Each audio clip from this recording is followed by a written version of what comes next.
YouTubers, Mike Martin's here, Mike Martin's channel. Welcome to a very special edition of Mike in the Night. Your one and only host, Mike Martin's, with Mike in the Night. Today, accompanying me, tomorrow's my day off, and Monday is my day off. I'm enjoying a few drinks.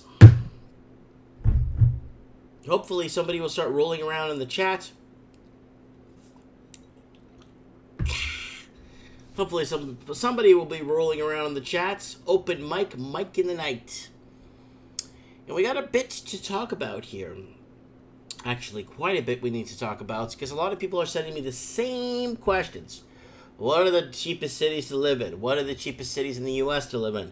When do you predict the crash will come? When do you predict the crash won't come? Why is the crash taking a long time to happen? Well, guys, we're going to roll out tonight's show nice and slow. Wait till we get a couple of comments in the comment section. I'm going to take myself a little drink. It is Friday night. It is my day off. This transmission is brought to you by Grey Goose. Good old Grey Goose here. Giving you guys a little bit of Mike in the Night tonight. Hopefully the comments will roll. Cheers.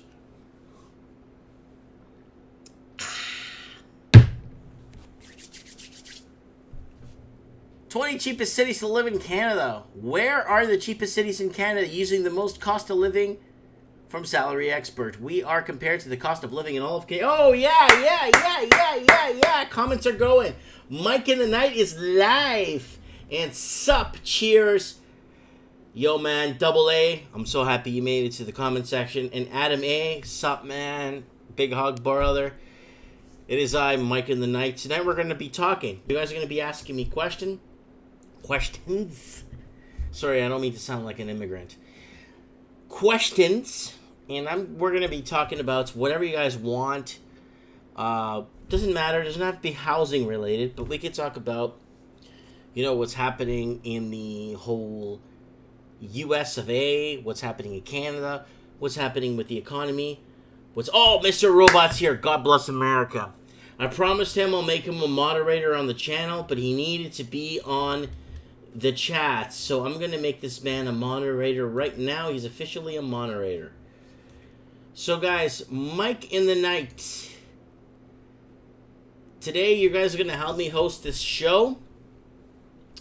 You're going to need to help me host this show, because I am 30 below. I don't know if you know what that means. I don't know if you've been to Antigua. Spent a little bit of time in Antigua. It was really good, but I'm 30 below right now. And guys that are just joining us, man. Mr. Robot, love you, man. Yeah, I love you too, brother. Grey Goose, I'm letting loose tonight. I haven't had a drink in like 10 months. And no, I'm not on AA. I just normally never drink. And tonight I felt like having myself a drink. I never drink, but tonight the kids and the wife went out to a Filipino house party, and I said, you know what? You guys go out, have a good time. I'm just going to stay home, do some live streaming, catch up on some live streaming, get in touch with a lot of my subscribers and see what they're up to. And I like you guys. I really love you guys. I love, you guys have given me some really good advice in the last 8 years of my life. I would bring up some sort of a conflict in my life or something that's happening in my life, and I would always have some sort of positive or some sort of guidance on my channel in the comment section with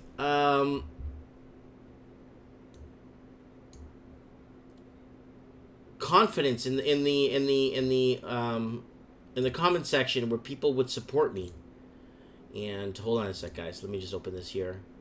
Okay. Mr. Roboto's got the first question. Give me one sec. Okay. Hey, Mike, I was going to ask you, did you notice a difference in people's spending habits in Ontario versus BC? Do Ontario people spend more retail than here? Okay, this is what I noticed. People in Ontario are very conservative when it comes to spending money. They need to... You know what? Everybody in Ontario that I saw spending money was buying food. I didn't see nobody buying a fancy bedroom set at IKEA, a brand new car. The car lots were empty. Car lots are empty, and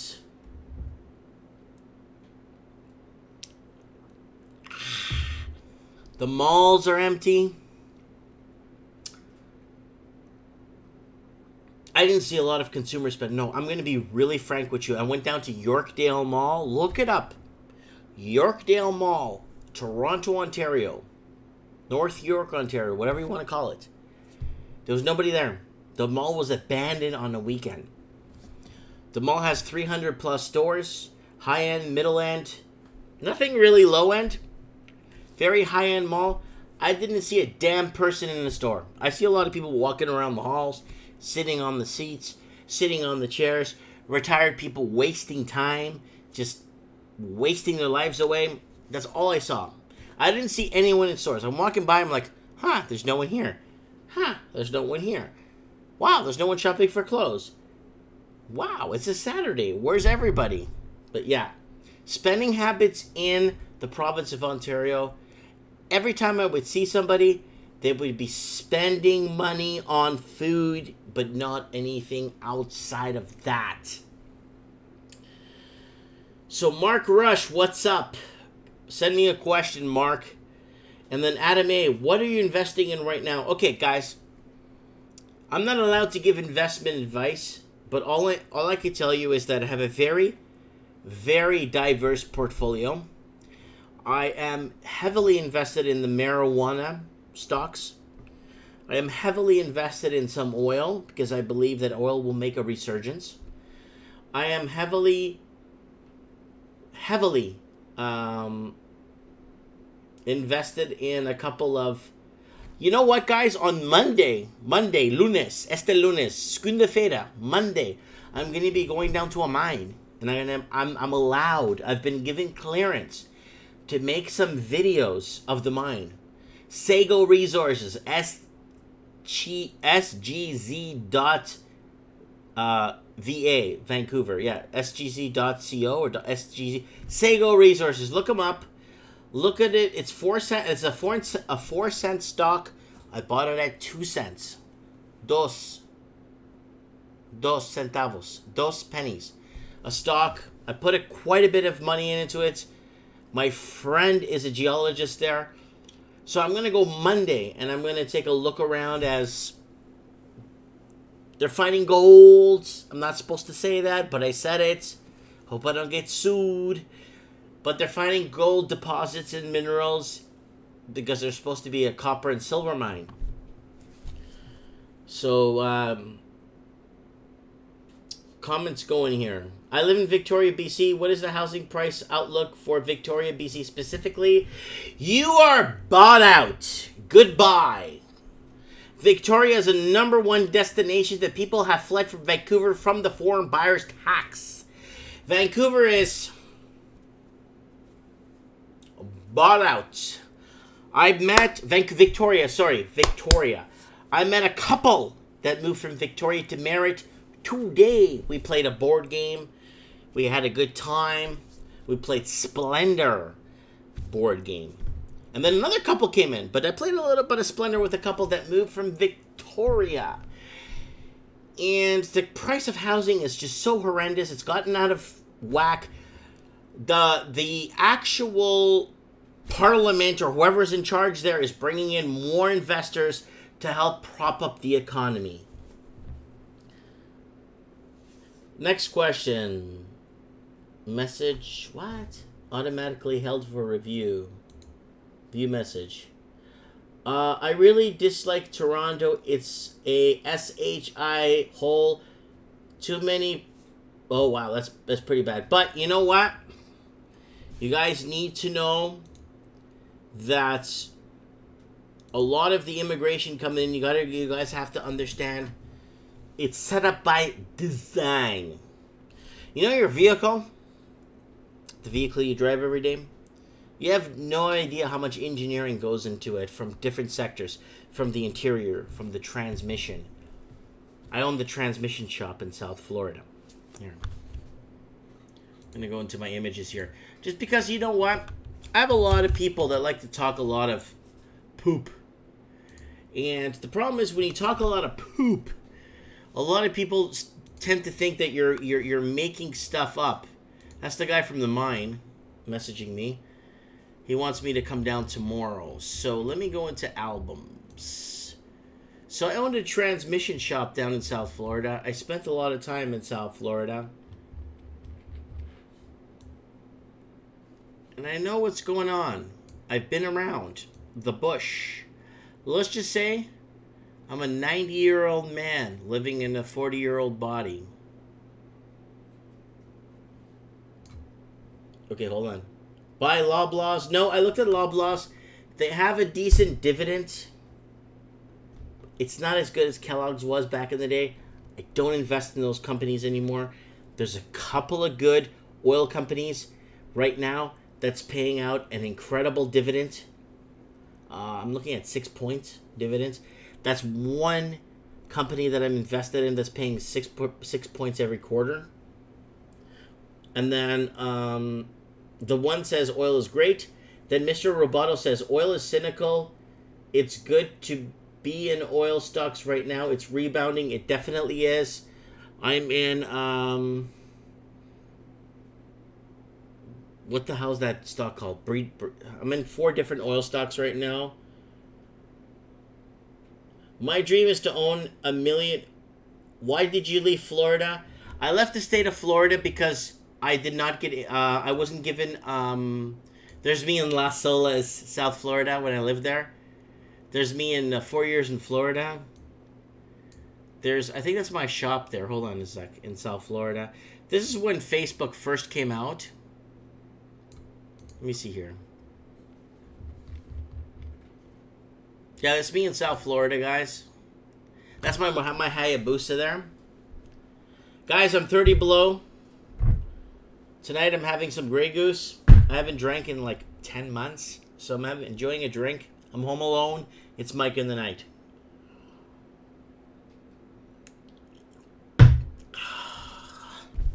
Here's my Hayabusa. This is the shop I had in South Florida. I opened a shop from scratch. Fort Lauderdale.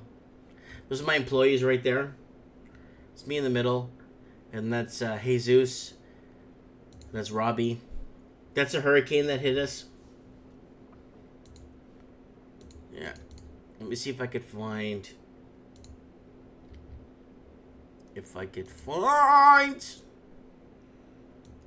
some other bit of my history here for you guys.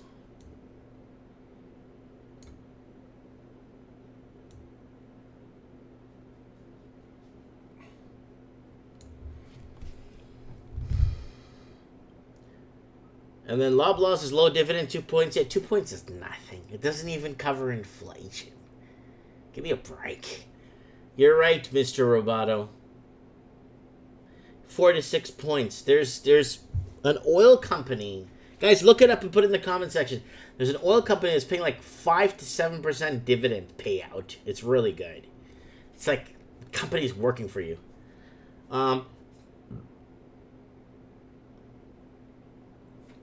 So Adam is asking, where do you see the trade dispute going?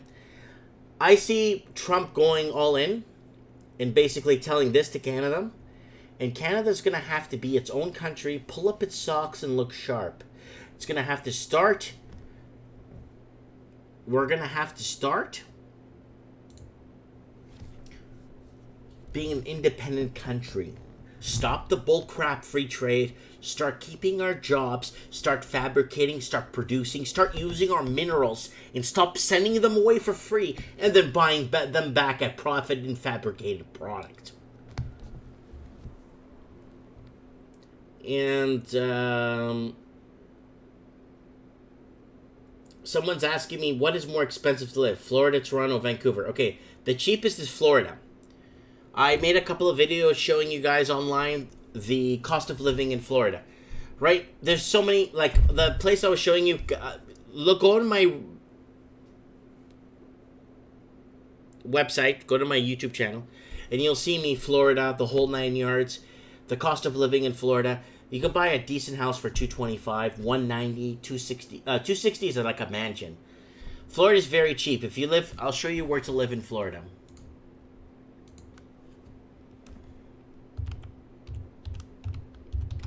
I'll show you good places right now that are going in, that are going up right now. I got two really close friends that are real estate agents there, and I will show you where to buy. Naples, Marco Island. Naples right here. You could buy a beautiful home outside of Naples within maybe 2 miles outside of the entertainment district for under $200K. North Naples, I know a couple of good homes there that are for sale right now. Bonita Springs. I'm going to show you guys Bonita Spring homes.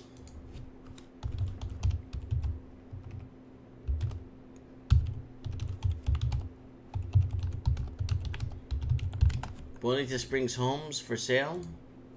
They are luxury though, so you're looking at about $300,000 to $400,000 for a decent house. Here you go, 400 grand. Okay, $599. But these are mansions, guys. You got to remember, buying power is different. The buying power in Canada, $499, $444. You don't buy nothing. You buy a 1-bedroom condo. In Bonita Springs, Naples, Florida area, you buy a house like this. There's the map. Let's see if they show Florida. There, you buy a really nice house. You buy this. This is by the builder, so it's by a builder. Let me see if I could actually find you a real home to see. Is the executive home. So 400 grand, you're looking at mansions. You're looking at really big homes. You're looking at a lot of land. This one's in a they're building these homes around a lake. What I like about Florida is I lived on a lake like this, Lake Point in Florida. My zip code was 33309. Look it up. Go to MapQuest or Maps. Type in 33309. That's the area I lived in. And they're always around these beautiful lakes and tennis courts and pools, gated communities. My strata fee was $21. $21. So there's a lot going on outside of Canada. Remember, when you start thinking, oh, do I need to pony up 500,000? No. 500,000, you're in mansion territory. Especially if you're in South Georgia or in South Carolina. You're in mansion territory, guys. It's way too much money. It's a lot of buying power. You go to Bonita Springs, you go to Bonita Bay. Let's see what else we got here. You go to Belo Lago, I've been there too. It's like 200 grand for a nice home with a pool. Settle down, have a few kids, you know. Live a decent life, you know. There's Cape Coral, I've been there too. I had a meeting there with one of my lawyers actually in Cape Coral. Fort Myers. Laia Heights over here is really nice too. See that house there? Really nice area. You could pick up something for $275, $300 large. You know what I'm saying? Okay, let's keep going with the comments. So more expensive place to live will be Vancouver, guys. Vancouver is beyond. And I'm going to tell you straight up, I had a really good income living in Vancouver. I was making a lot more money than the doctor, 3 doctors were. I just couldn't spend $2 million on a house that's realistically worth 90 grand. I'm sorry. I just couldn't do it. Someone's saying, what oil company? I gotta check my portfolio. There's an oil company out there. If you go on Google, okay, I'm not allowed to give financial advice because I'm no expert, okay? Okay? I'm retired. You go on Google and type in oil dividends, best oil dividends oil company. You'll see one there. It's from the pipeline.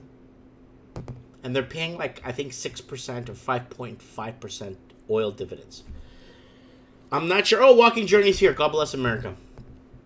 If, Mr. Roboto, if you're there, can you look up right now the oil dividends for the pipeline? What the ticker symbol is on the TSX? It's paying around 5 to 6 points return. Put the ticker symbol, if you can, in the comment section for our boy Adam A. Then the one says, I want a house in Coral Springs. Yeah, sure. Coral Springs is by what? Hialeah, Miramar. I've been there. Coral Springs is nice. It's populated. There's quite a few people living there. I drove my motorcycle through there a lot in Coral Springs. Let's go back to my photos. Okay, I spent 6 months in Cuba. I'll show you the house I lived in. Is right here.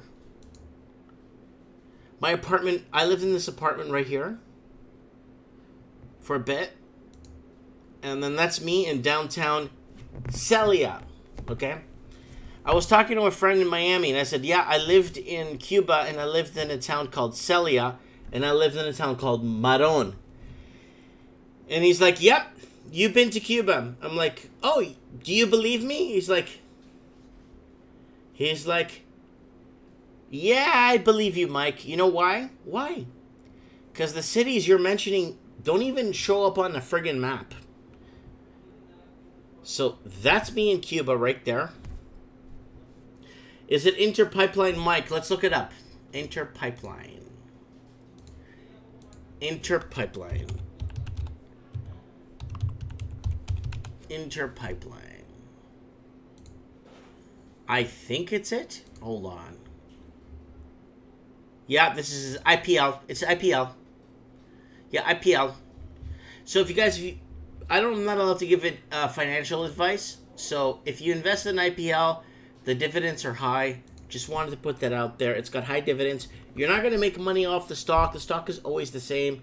I've been checking that stock for 3 years. It's just the same. You know what I'm saying? And then Mr. Roboto says, oh, I own that stock. Yeah. Everyone and anyone that's an investor owns that stock. Give me a break. Anyway, so that's me in Cuba.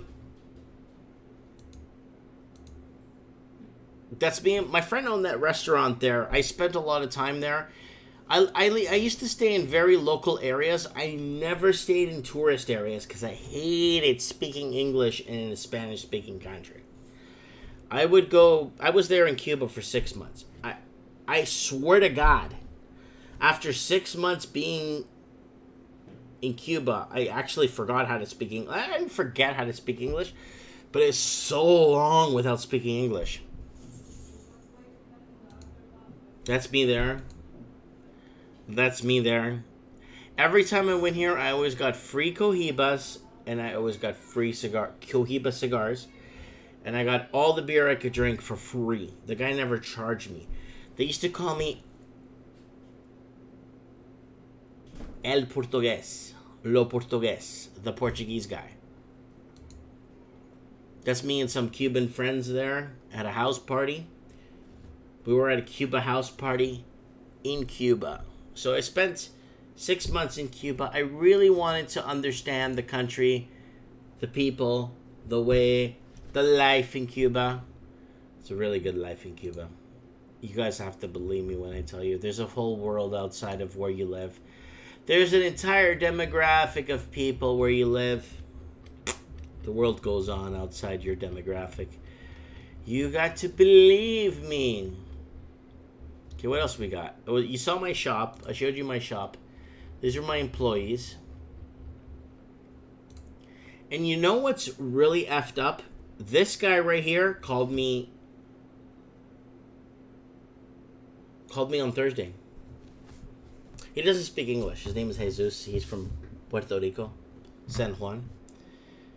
He called me up and said he wants to come up and work for me where I'm at here in Canada. I'm like, well, you know, I don't really have any positions because I'm not really doing anything. I'm kind of retired, you know what I'm saying?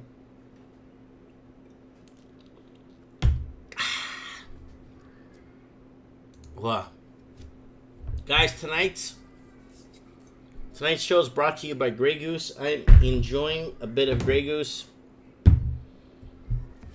And then Mr. Roboto says, I'm down like 20% because I owned it a long ago. Yeah, it's gone down a bit. I bought it when the time was right. But I don't care because the dividend is high. And salute.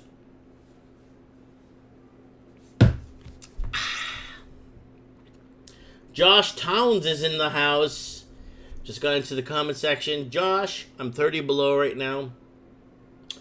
I haven't had a drink in a while, but I wanted to go live for you guys. Salute! So, that was my adventure in Florida. I want to see if I have my shop I own, my transmission shop. I used to own a transmission shop in Florida. And I want to see if I have it here. Because Facebook at the time was a new thing. It wasn't that popular. And everyone was using MySpace. Okay, you saw my shop. You saw my in Florida. Farmville photos. I don't know what that is. There's me in Florida spending... This is me. I spent a lot of time... Oh, there's a bit of... Oh, there's a bit of everything here. So these are just pics. Okay. I was getting accustomed to... Hold on.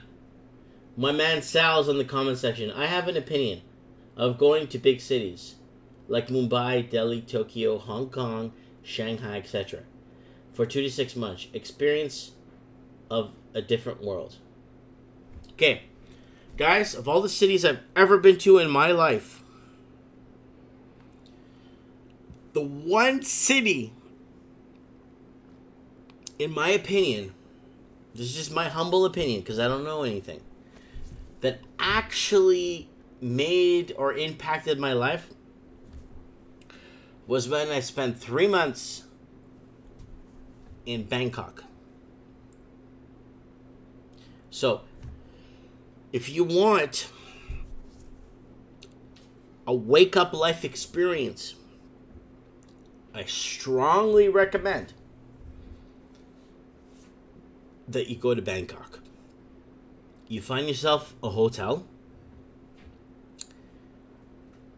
Find yourself a hotel that does washing, that washes your clothes. They do it for free.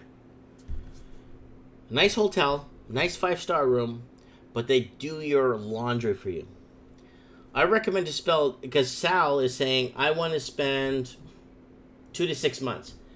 Go to Thailand, Sal. Go to Bangkok. Book a flight. Arrive in Bangkok. Stay on Soy 6, Soy 7, Soy 8. I want to see if I have pictures of Thailand here I could show you guys.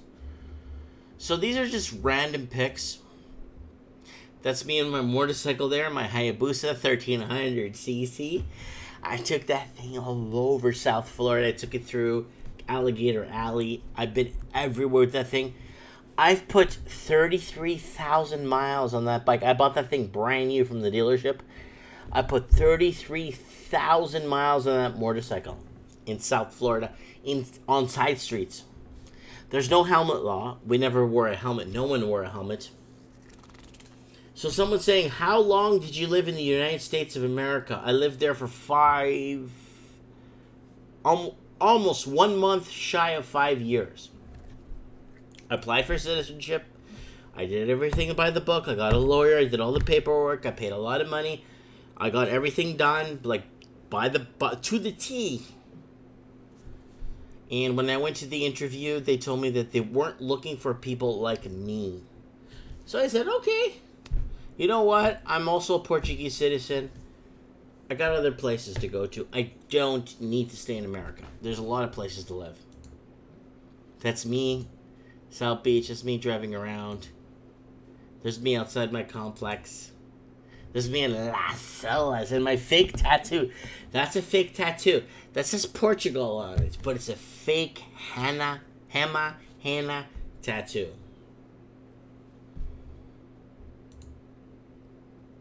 That's me in northern BC. These are just pictures. What else have I got here?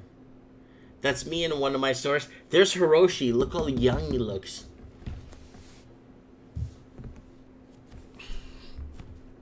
Then someone says, if they gave you citizenship, would you have stayed? Yes, I would have stayed. I would have continued. I would have expanded my corporation. I would have hired probably 30 more people. I really didn't think about that. I would have stayed, yes, but I would have expanded. I would have made it big time. I would have worked hard. I would have, you know what I'm saying? Made it big. I might stumble, but I will never lose.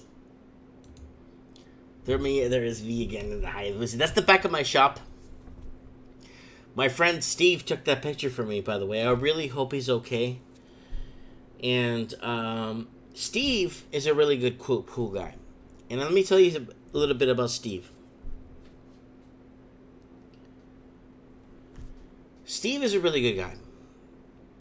And he is a motorcycle guy too. Big time. He worked for me. And I paid him really well. Really well. And he was worth it. What happened was his son died in a motorcycle accident. So Steve bought a motorcycle for his son when he graduated from high school. And I think his son was maybe 17. He bought him the motorcycle. And I don't know what happened, but the motorcycle went out of control. And he ran into some sort of a wall or some wall on the side of a bar or something. And he died on impact. I'm really sad. Like, you know, I would talk to him sometimes on our downtime when there was no cars to fix. And he would tell me how much he missed his son. And he wished he never bought him a motorcycle. And, you know, I feel really bad for him because I could feel and I could see his pain. And when he was at work working for me, I would see, you know, he was crying a lot. He was in a lot of pain that he lost his son. And he feels that it was his fault, you know.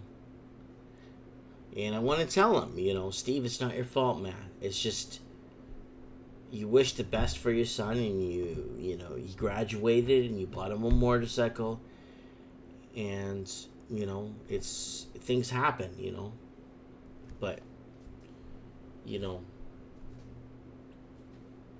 so that's me and my motorcycle. That's me again. That's me in Las Olas. Same photos. Let's find some more photos. So somebody's commenting here. That's incredible. They let all types of illegals in, and you come in, buy the book, and open up a business, and they reject you. Yeah, oh yeah. Oh, I'm not kidding. I was raking in my transmission shop, fixing transmissions. It's because I speak Portuguese and Spanish. So there's people from Brazil that they come in. I would say, oi, boa tarde, tudo bem? Você tem problema com transmissão? I would talk to them about the transmission in Portuguese. Someone Spanish comes in. Oye, buenas tardes, ¿cómo estás, amigo? Mira, tienes problemas con tu transmisión. Vamos a ver qué está el problema. I just talk in Spanish, straight through. and they leave me their car. We check it, find out the transmission is ruined, take it out, rebuild it, put it back in, charge them $3,000. You know, there were months, I'm not joking, where I'd make over 100,000 US a month. I'm not kidding. Money's there to be made. There's money to be made. There's a sea of money to be made. You know what I'm saying? There's so much money to be made out there. You have no idea. And Gajinder says, when I went to India, it was a great experience. Many are westernized, even though many are portrayed as traditional. Then Gajinder says, it was a good experience. Would you love to live there when I officially retire? No, you don't want to retire in Thailand. You want to spend a bit of time in Thailand. You want to enjoy Thailand. You want to go to the floating market. You want to go to the tiger zoo. You want to go, maybe 2 months, 3 months in Thailand. Really walk Thailand. I went to Soi 2 all the way to Soi 30. I took the SkyTrain all the way back from when I walked all those streets. And then I'm like, I've been on the SkyTrain for like 30 minutes. Did I actually walk 6 hours? Yeah, I did. And I love being in Thailand.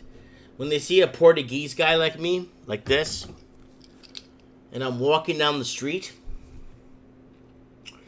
everybody gets out of my way a mile ahead. They see me coming. They look at me, and they just part like the Red Sea. Everyone sees me from it. Oh, God. I don't want to get involved with this guy. Back the F off.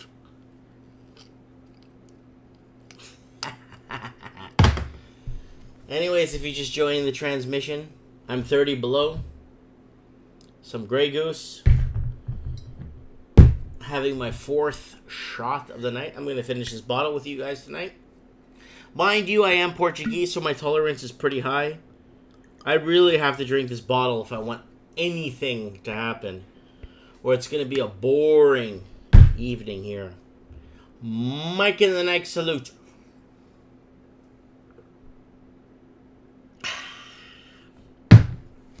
Anyways,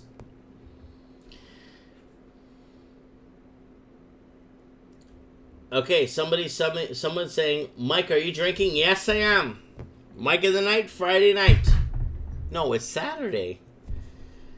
Yes, he is. You sound drunk. Laugh out loud. Yeah, you know what? It's been, 10 months since I had a drink. And no, I'm not on some stupid AA. I just don't have time to drink. I'm always busy making videos for you guys, talking to you guys. Someone said, oh, here's my man, Strategy Pendejo. I'm going to make this guy a moderator. Yes, my man. And then Vadi Dropat says, take one for me. So I'm on my 3rd shot, guys. Oops. I'm on my 3rd shot, guys. But you know what? I'm having fun talking to you guys. We're going through some of my old... I really like Las Olas, guys. My shop, I live on Andrews Boulevard. Las Olas is really nice. I'll show you guys what it looks like.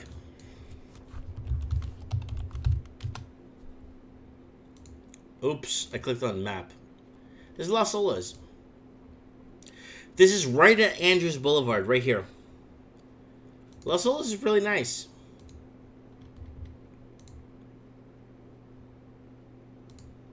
My shop was literally on Las Olas. See if I can find the nice. There it is. There's where I took my picture. Right there. And Mike in the night. See Las Olas on the sign? Mike in the night. Las Olas on the sign? Mike in the night. So yeah, I lived there for so many years, and unfortunately, I wasn't given citizenship. They weren't looking for people like me. Nice place. Vadi, if you're just tuning in, zoom back. Go back to the beginning of the show. It's a really good show. Been on the air for 39 minutes. All right, let's keep going here on Facebook. Mike in the Night. Vadi, look at my motorcycle. That's my shop. And let's see if I have more pictures of my shop. No, yeah, that's the back of my shop here. And these cars here, you see in the background, those are people that never paid for their transmissions when I fixed them. I'm like, okay, I told you what the bill was. Here's the bill. Come and pick up your car. I just got arrested. Or I'm going to jail in 2 days. I'm not kidding, guys. I'm friggin' not kidding. So the cars would sit there for months. I'd wait to 6 months, and then I'd send a registry for $50, some registry claim and thing. And I'd take over the Mexico, and then I'd take over the vehicle.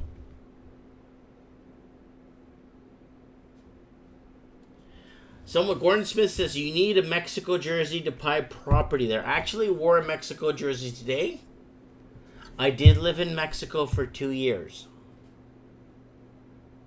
And yes, I know their national anthem by heart. I've been around, guys. I'm like the negotiator between cultures. My ex-wife, many years ago, was Muslim. I'm like the negotiator between everything. I've been there. People call me a racist, and they're like, oh, you hate black people. Oh, I'm very famous in Africa. Oh, yeah, well, I have black family. Oh, you hate Asian people. Oh, my wife's Filipina. Oh, well, you know what? You dislike Latinos. I lived in Mexico for 2 years. Oh, well, you know what? You hate America. Well, I lived in America. You know what I'm saying? Ricky Tomatoes calling me the Portuguese explorer. Yes. I'm always driving to victory, Ricky Tomatoes. I'm always driving to victory. All right, let's go back here. Let's go through some of my photos here, guys. What do I have here? Let's see what I got left here of my past.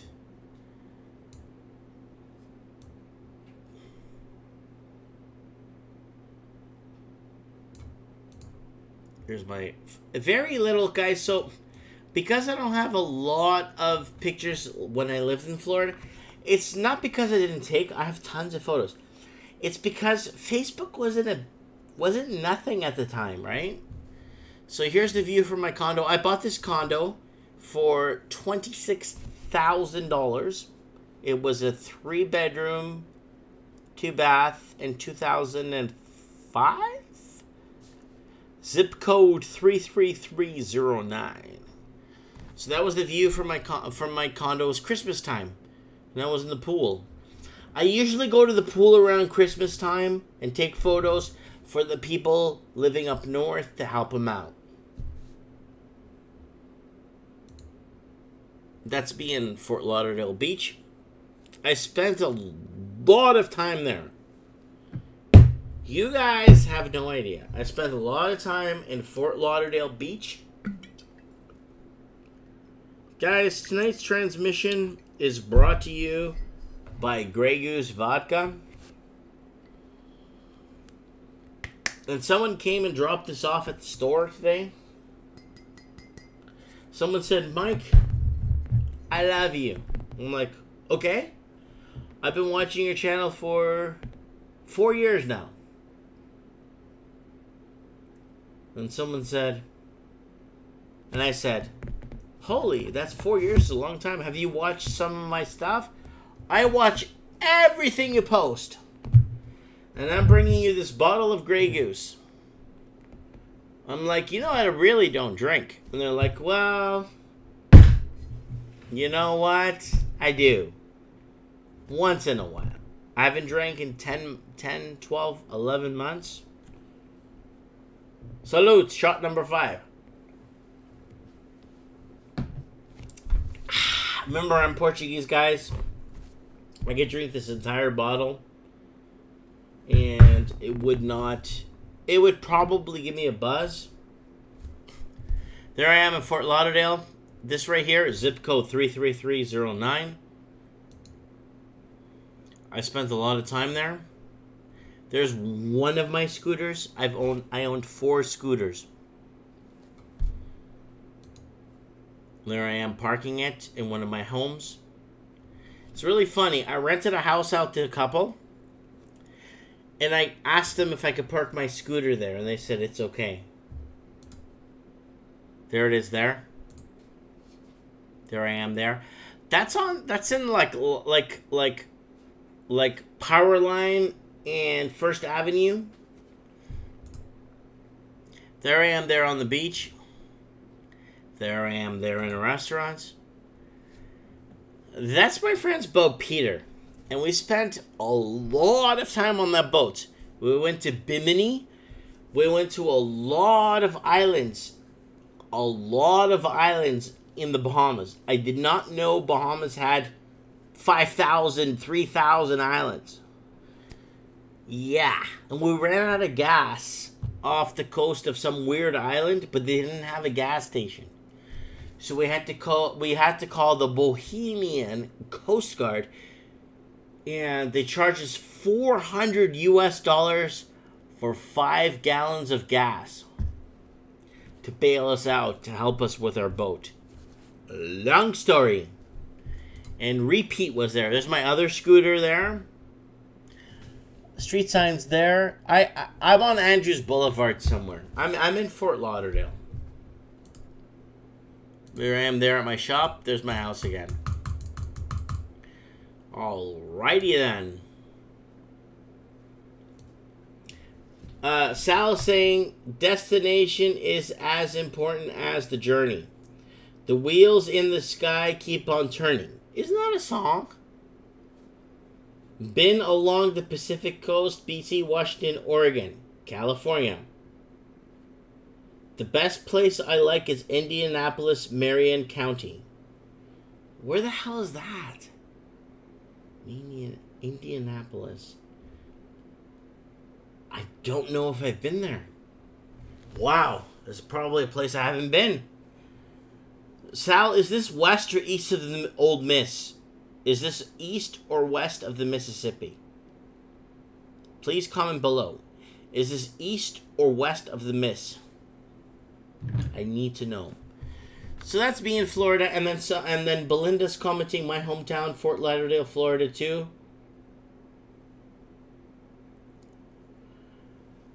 And someone's asking what my favorite drink song is in the comment section, and it is, my favorite drink song is an Irish song that I used to drink. My friend was one of the vice presidents of the IRA in Northern Ireland. His name is Jason. Very good, best friend of mine. And we used to sing to a song all the time. We used to drink Irish whiskey all the time. And we used to sing, My Dear Annie. Now, I don't want to flag my video.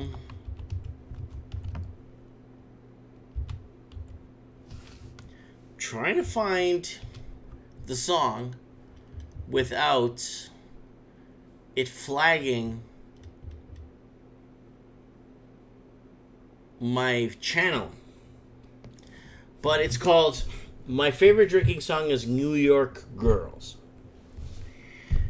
And when I was in Belfast, we played the song till we couldn't play it anymore. Let me see if this allows me. No, it's too folk. This one.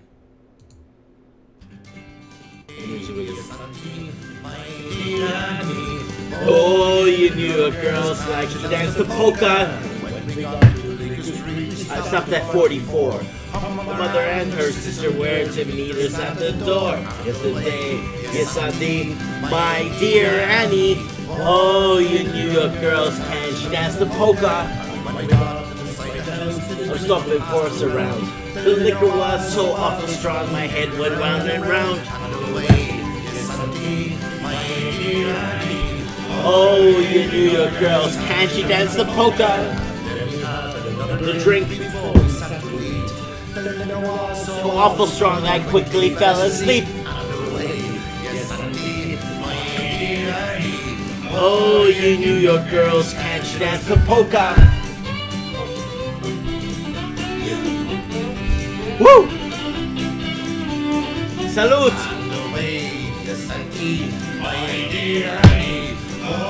You New York girls, can't you dance the polka? When I awoke next morning, I had an aching head. There was I Jack all along, stark naked in the bed. Alright, we'll bring that back soon. And then someone saying, your favorite drinking song? You just heard it. New York Girls. Yeah, when I was in Belfast, I ended up getting arrested. It's a long story, but yeah. And then Belinda, when I'm down in Fort Lauderdale, I'll be down in Pompano Beach area. My best friend actually lives in Pompano Beach. He actually called me Friday. He called me yesterday. And I'll message. I'll make sure I'll let you know that I'm in town when I'm in 33309 area. And Gajiner said North Kentucky, probably 2 hours north from Chicago. Okay, North Kentucky, probably 2 hours from Chicago. It's got to be south. I've been to Chicago many times. This is it. And yes, line is from my journey. Okay, so to Sal, my homeboy Sal. Yeah, Thailand, dude. Thailand. You go to the floating market. While you're there, go to the Portuguese base. There's actually, when I was in Thailand, it's really weird. I was in, let me see if I have photos on my Facebook for this. I was in, this is really weird. I was in floating market territory, okay? Okay, nothing special. But I saw a Portuguese flag. Oh, okay. So I walked around the whole complex and to the front. And there was a buzzer and barbed wire. So I buzzed the buzzer. And this Portuguese soldier came up and says, you have to be Portuguese. What do you want? And I showed him my Portuguese citizenship. Oh, come in. So he let me in. They have a whole base there. Patrol ships. Armory. I'm like, what are you guys doing here? It's like, oh, we've been here for like 500 years and they've never kicked us out, like China. I'm like, how? I'm like, huh, interesting. All right, let's find out more photos here. Mike Martins. Florida, that's in my old store. Ex-girlfriends. Oh, my car. Oh, this is, I've owned many Corvettes in my time. I don't know what it is, my car right there. There it is there. I don't know why. I like Corvettes. And no, I don't have a small penis. Usually guys that have a small penis buy Corvette. But I just like the car. It's fast. It's simple. You don't have to soup it up. You don't have to spend money. And there I am there. See, outside my store in Vancouver. There's my car right there. Convertible. And there it is on the showroom when I bought it. That's what it looked like. I just went in there and I said, wow, that's a really nice Corvette. And the guy says, yeah, you know, it's a nice car. It's been there for a while. And I'm like, you know what? How much is it? It's like $22,000. The car has like 20,000 miles on it. It's like never been driven. And I'm like, okay. You know, I was looking at it, looking around it and stuff. Okay, you know what? I think I'm going to buy this car. He's like, well, sir, come back when you have the right, basically throwing me out of the dealership. So I went home. I picked up a bag of money with this much cash, probably filled to the brim of money. I said, okay, I'm going to buy that Corvette. And he's like, okay, no, I'm going to deal with someone else. Because you are telling me that I can't afford that car when I can buy 1 million of those cars. So I bought it, and I used it. And I drove it everywhere. I think I put 40,000 K on, more, like 60. I drove the thing across Canada.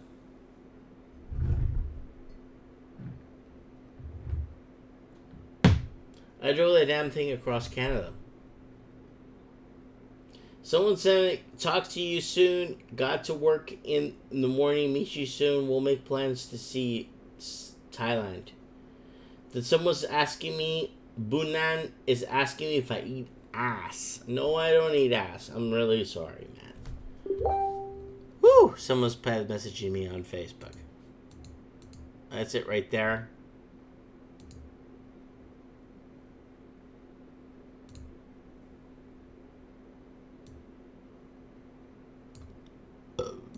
Let's move on.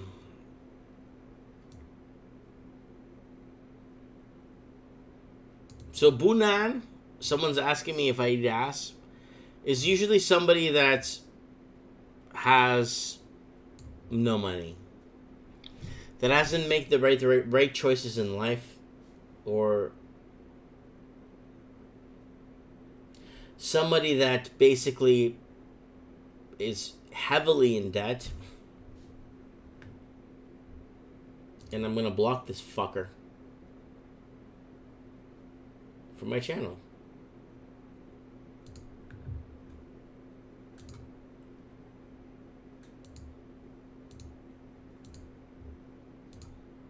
Goodbye. I'm not here to make money on YouTube. I don't give a rat's penis about YouTube. Vancouver Aquarium, one of my stores. Ooh, here I'm in Mexico.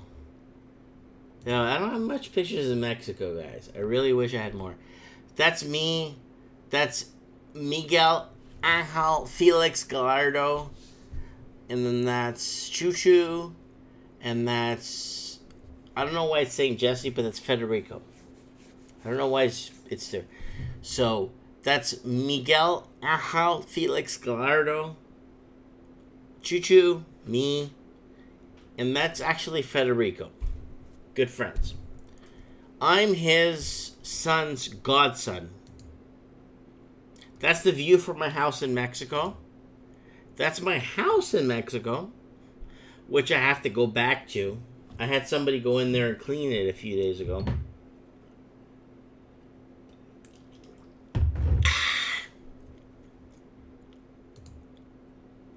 There's my godson. And that's me and the boys again.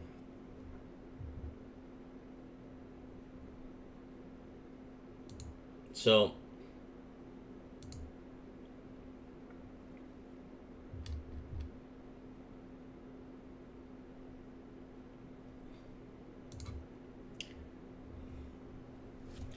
someone's saying, oh look, Mike of the Night usually catch the replays.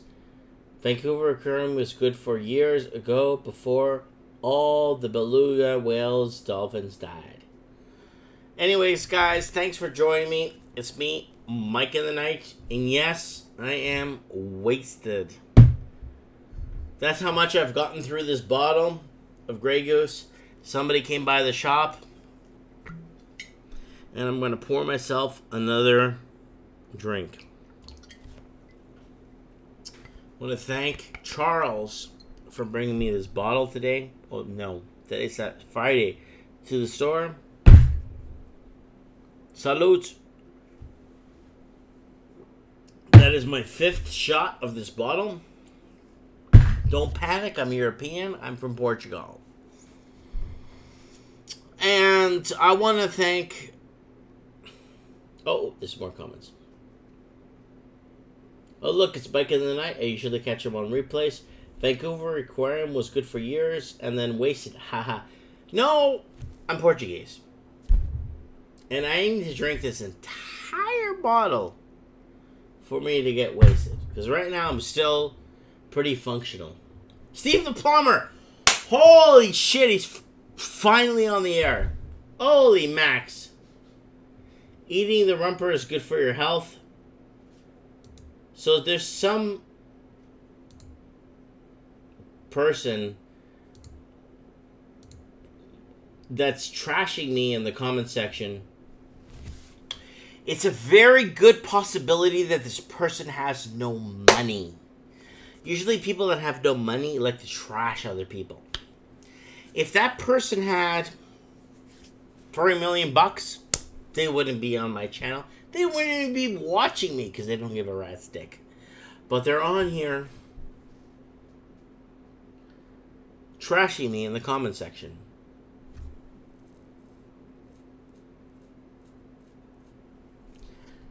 Then someone says, chug some water before bed. No, I'm Portuguese.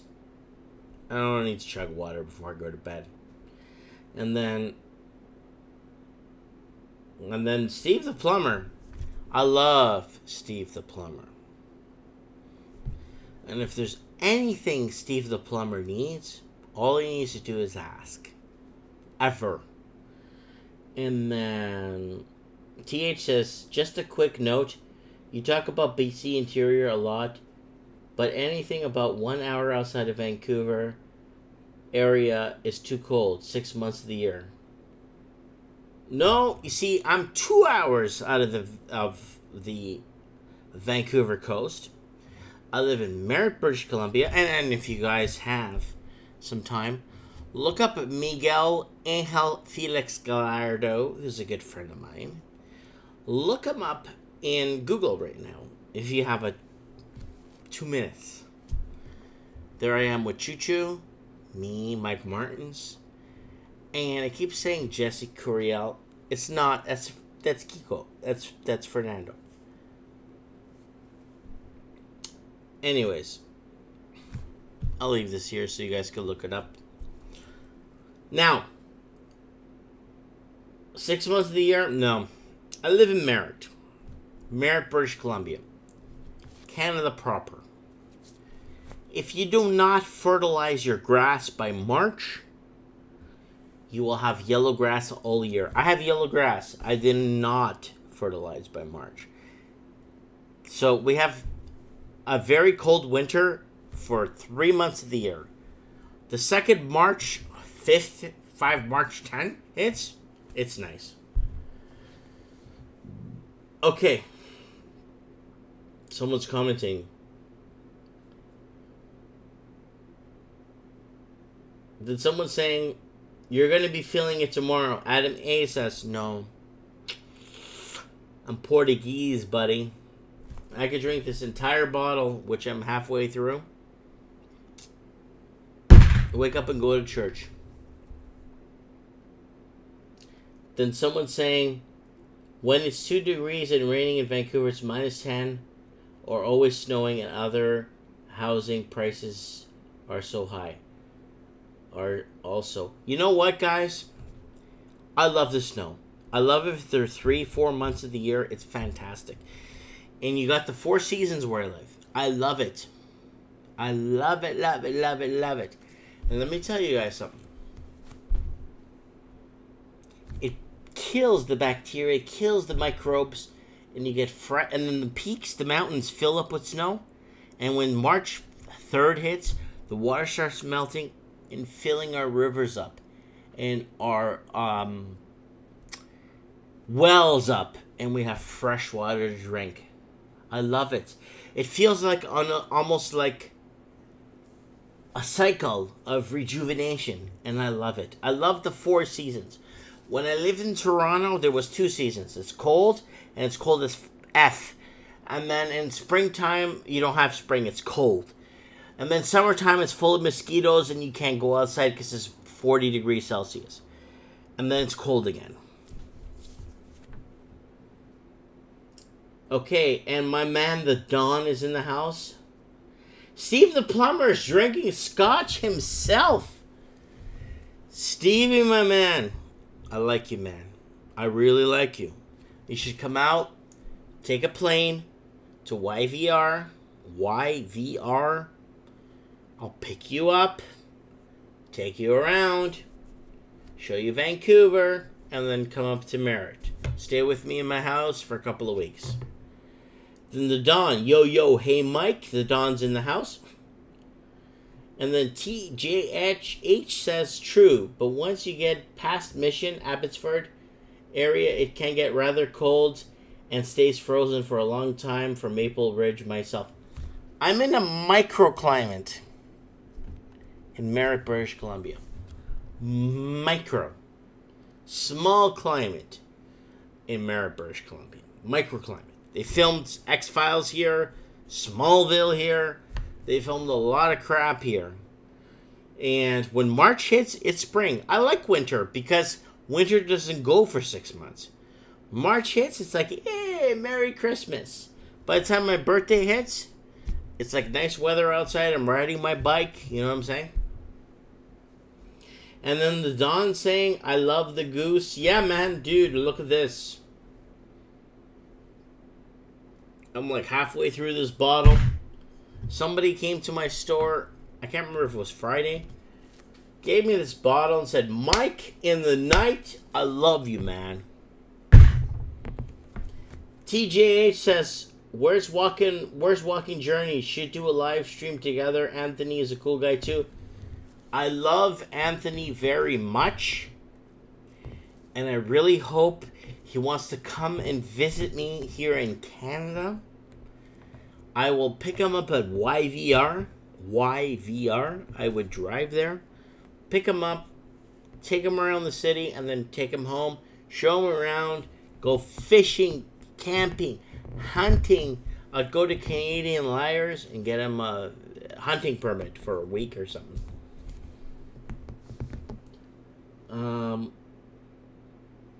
Adam A says, people are friendlier out west. I moved back to Ontario 3 years ago. Everyone's miserable. Adam, everyone is miserable because nobody has money. That is the problem. You see, Adam, I am the mental retard that sit in the back of the class I was told I was going nowhere. I'm a stupid mental Portuguese. I was told that by a teacher, and I'll never forget that. I've made more money than that teacher will ever make in 10 lifetimes in 1 year because I'm a stupid retard. Never follow the flow. Always go outside. Then someone says, yeah, another thing I like about the West Coast by the ocean, it stays cooler when it's 40 Celsius. It is in the interior is in mid-20s. And then someone says, how much did it cost you to apply for citizenship in the States?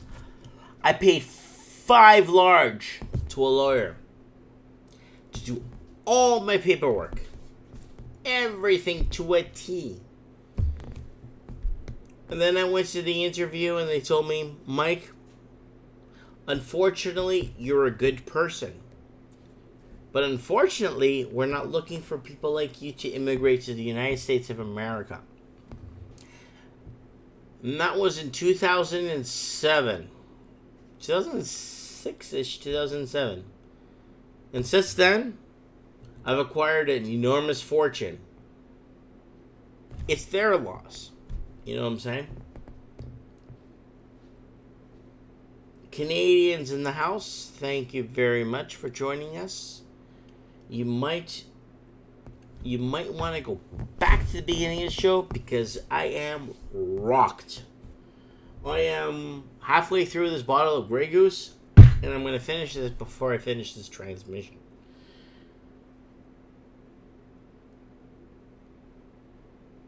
And then someone saying, very true, everyone is broke. Yes. Nobody has money. That is the problem. Coming from an illiterate Portuguese that has no money. And let me show you guys how bad. Let's play some New York Girls. Someone asked me earlier what my favorite drinking song was, and it's New York Girls. My dear honey, oh, yeah, New York Girls, can she dance the polka? But I see. But there was certain things that they should be. Tell me when it's Sunday, my dear Annie. Oh, you New York girls, can't you dance the polka? Yes, Annie, my dear Annie. Oh, you New York girls, can't you dance the polka? The problem is, can you New York girls, can you dance the polka? Okay, let's go. I'm live now. Now, let's say...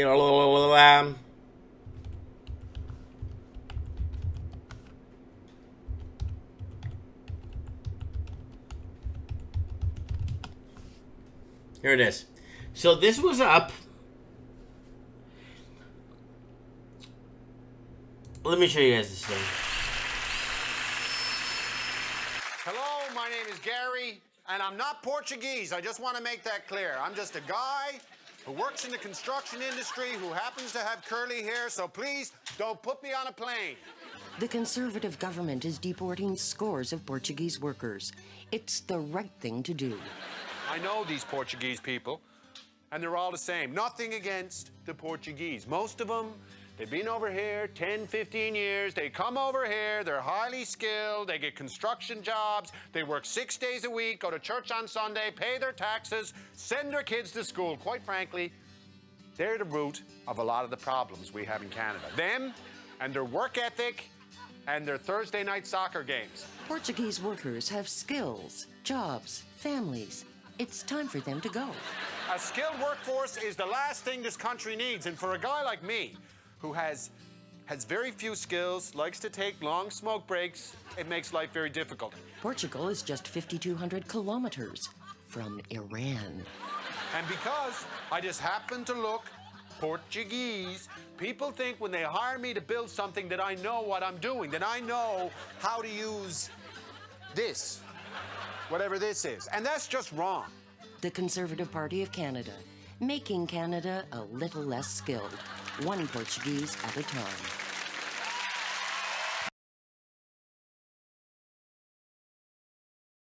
One Portuguese at a time. So,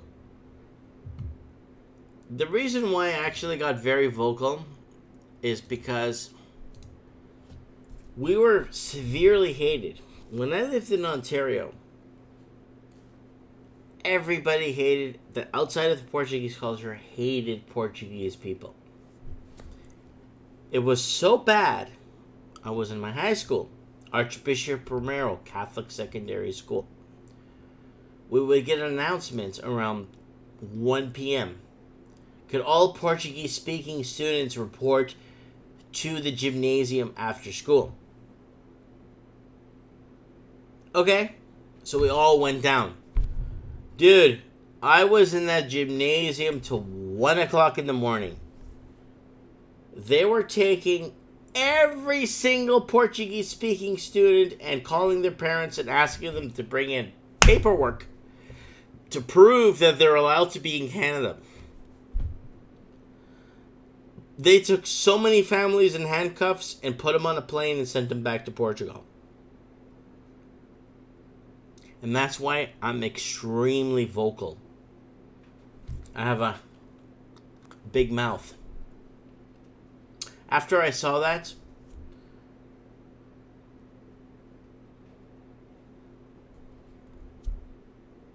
I felt like we were severely hated. And you know what? I don't mind being hated. Because there's my house in Mexico. I'm going to take my wife there. And I'm going to show you guys. That's the view from my house. That's Taxco. T-A-X-O. Look it up on Google Maps. Taxco Guerrero. I have huge ties in Taxco. And if you have Google, And if you have access to Google, look up Miguel Angel Felix Gallardo. That's him there in the photo. Very good friend of mine. And let's go back to some photos of Mike Martins. History of Mike Martins. Okay. Adam A says, my best bud, pork chop. Adam A. Then Bobo Bazin says, laugh out loud. And then someone says, Canadian says, I respect you, Mike. Can I tell you why you need to respect me? I never asked that. I never tell that. And I'll tell you why. It's because when my family came to Canada, we become Canadian. We are Canadian. We are the Canadian culture. I am speaking in the English language to you because I became Canadian. I am Canadian. I am a Portuguese citizen. I'm dual citizen. And I'll prove that to you. We are hated in Canada.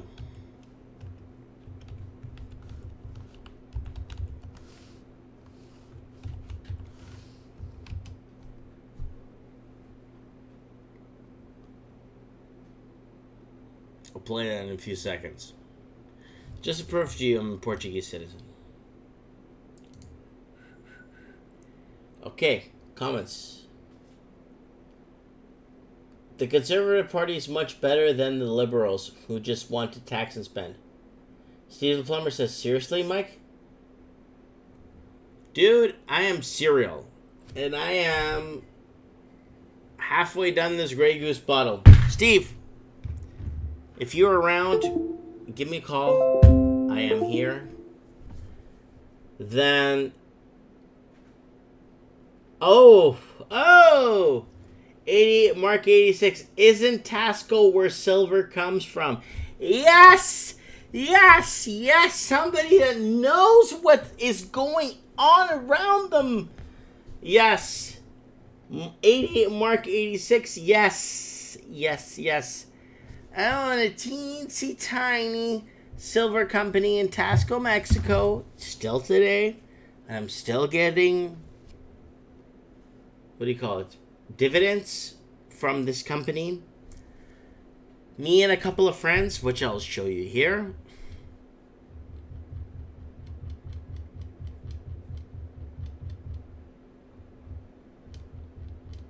I don't know where he is, but me and a couple of friends, my friend Julieta, we opened a silver company. And yes, we exported a lot of silver. And then the housing crash is coming. Oh, my brother John. It's my boy. Yo, Mike. Yo, brother. I'll have a drink on you. I'm going to finish this bottle before I finish this transmission. Steve, where are you, dude? Call me. Steve the Plumber, my man.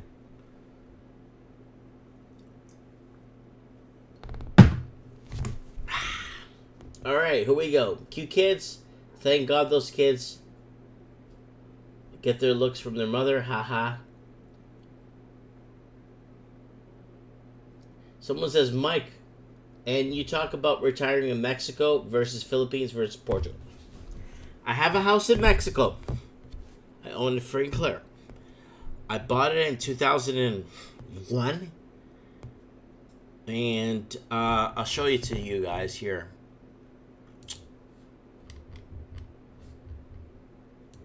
Show you what my house looks like.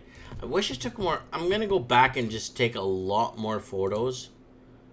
I'll actually do a live stream for you guys from there when I go to Mexico. You know what? I might go to Mexico this winter when the weather is good there after rain season. And I'll show you guys my house in Mexico. Where'd it go? Oh. There it is. So that's my house in Mexico. I wish I had more photos, but at the time, See, it's from 2008. Facebook, really, it was MySpace that was popular. And there it is there. That's my house in Mexico. I really wish I had more photos to show you guys. There's my godson, the little kid. There's me and Miguel Angel Felix Gallardo. And then there's my view from my house. When I look outside from the balcony, I see that. It's beautiful. It's the world happening in front of you. And that goes back to that. I wish... I'm going to see if I can find more Mexico photos and another bottle of Grey Goose. And I could show you guys.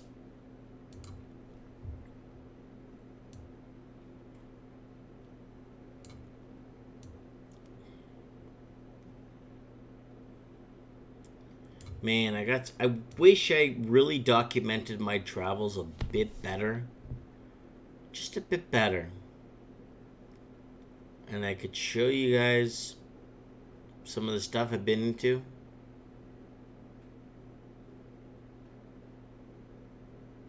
Man, there's so many. I think this is me and my Corvette. I had 4 Corvettes in my life. I don't know why. It's a car you don't have to soup up. You don't have to spend money on. You could go out and drive, you know. You don't have to waste money on. You know, I don't know if that makes any sense. I'm just trying to see if I have more. Ah, here we go. Here's me in Thailand. I spent 3 months, 4 months in Thailand. We're gonna view Portugal. Food, some food I ate there. That's the rooftop pool I had access to. Steve the Plumber.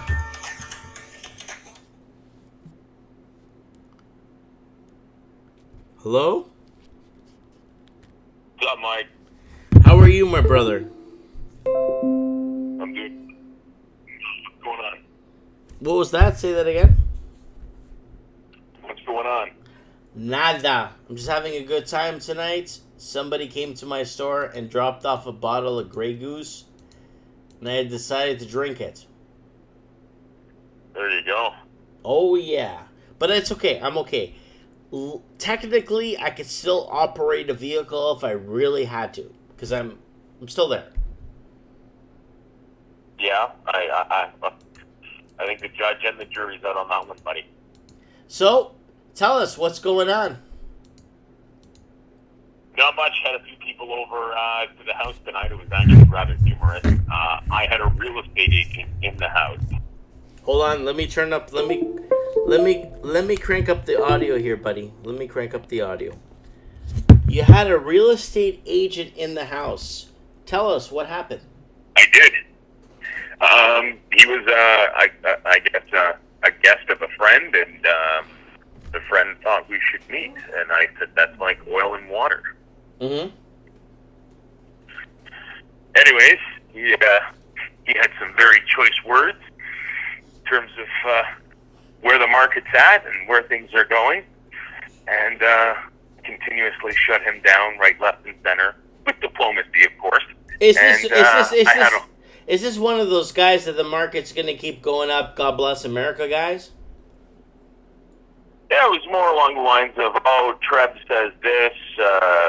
People who don't know, Treb, TREB, that stands for Toronto Real Estate Board. Oh, Treb's numbers are, they're edging higher, so on and so forth. And I'm like, yeah, that's because they're collecting data and spinning it to make it look like everything is fine. They stopped using year over year and, all these other things and started using the benchmark numbers and whatnot. It's like, you know what, benchmark numbers are just a load of crap. Yeah, benchmark numbers are actually designed in favor for sellers. And buyers buy into it thinking that they're actually getting something that might actually appreciate in value. Here's the problem, Steve, and this is the problem dating back to the time of Moses. The problem we're having is people are buying homes as commodities. They're not buying them as investments to raise families. Back 50 years ago, people had families and they bought homes to lay roots. They did not buy homes to make money off the homes. They actually bought homes to raise families, send their kids through school, and live a happily and prosperous life and get buried somewhere. Couldn't agree with you more. But yes, the benchmark price is designed to assist realtors and is totally in favor of the sellers for the purposes of maximizing the most amount of money that can be extrapolated from a purchase price. So what's happened is, I think we as humans have taken housing and we've become a consumable culture. We've lost what it became to be a human being. We've consumed so much, and we believe the more we consume as a human, the more we'll progress in life. And people are actually falsely directed in the wrong way. Because I'm very clear and I'm very sure that the day I pass away, mind you, I already know where I'm going to be buried because I already bought my plot. But I'm not taking any goddamn thing with me. That's right. Just your teeth. So where do you think things are headed, Steve? It's going to be that number of days ahead. Steve, you gotta get in better. You have to get in a better area because I'm barely picking you up, brother. I'm barely picking you up. I need you in a good area. Go by the window. Can you hear me now? Oh yeah, I could hear you perfectly. Perfect. Okay, you know what? I'm going to hang up and I'm going to call you from a landline in 2.5 seconds. Okay, hurry up. Okay, guys, that was Steve. I met him in person. Holy crap, is he ever a cool guy. Holy smokes. And basically, comments. Mike, loose on the goose. Right here, baby. I'm almost done the bottle. And then Crown Royale, myself, TJH. Get yourself a shot of Crown. Old good Crown. We are a generation of consumers. It's only getting worse with pure greed. Oh, there's Steve. Oi. Steve? That should be 100 times better, buddy. ¿Cómo estás?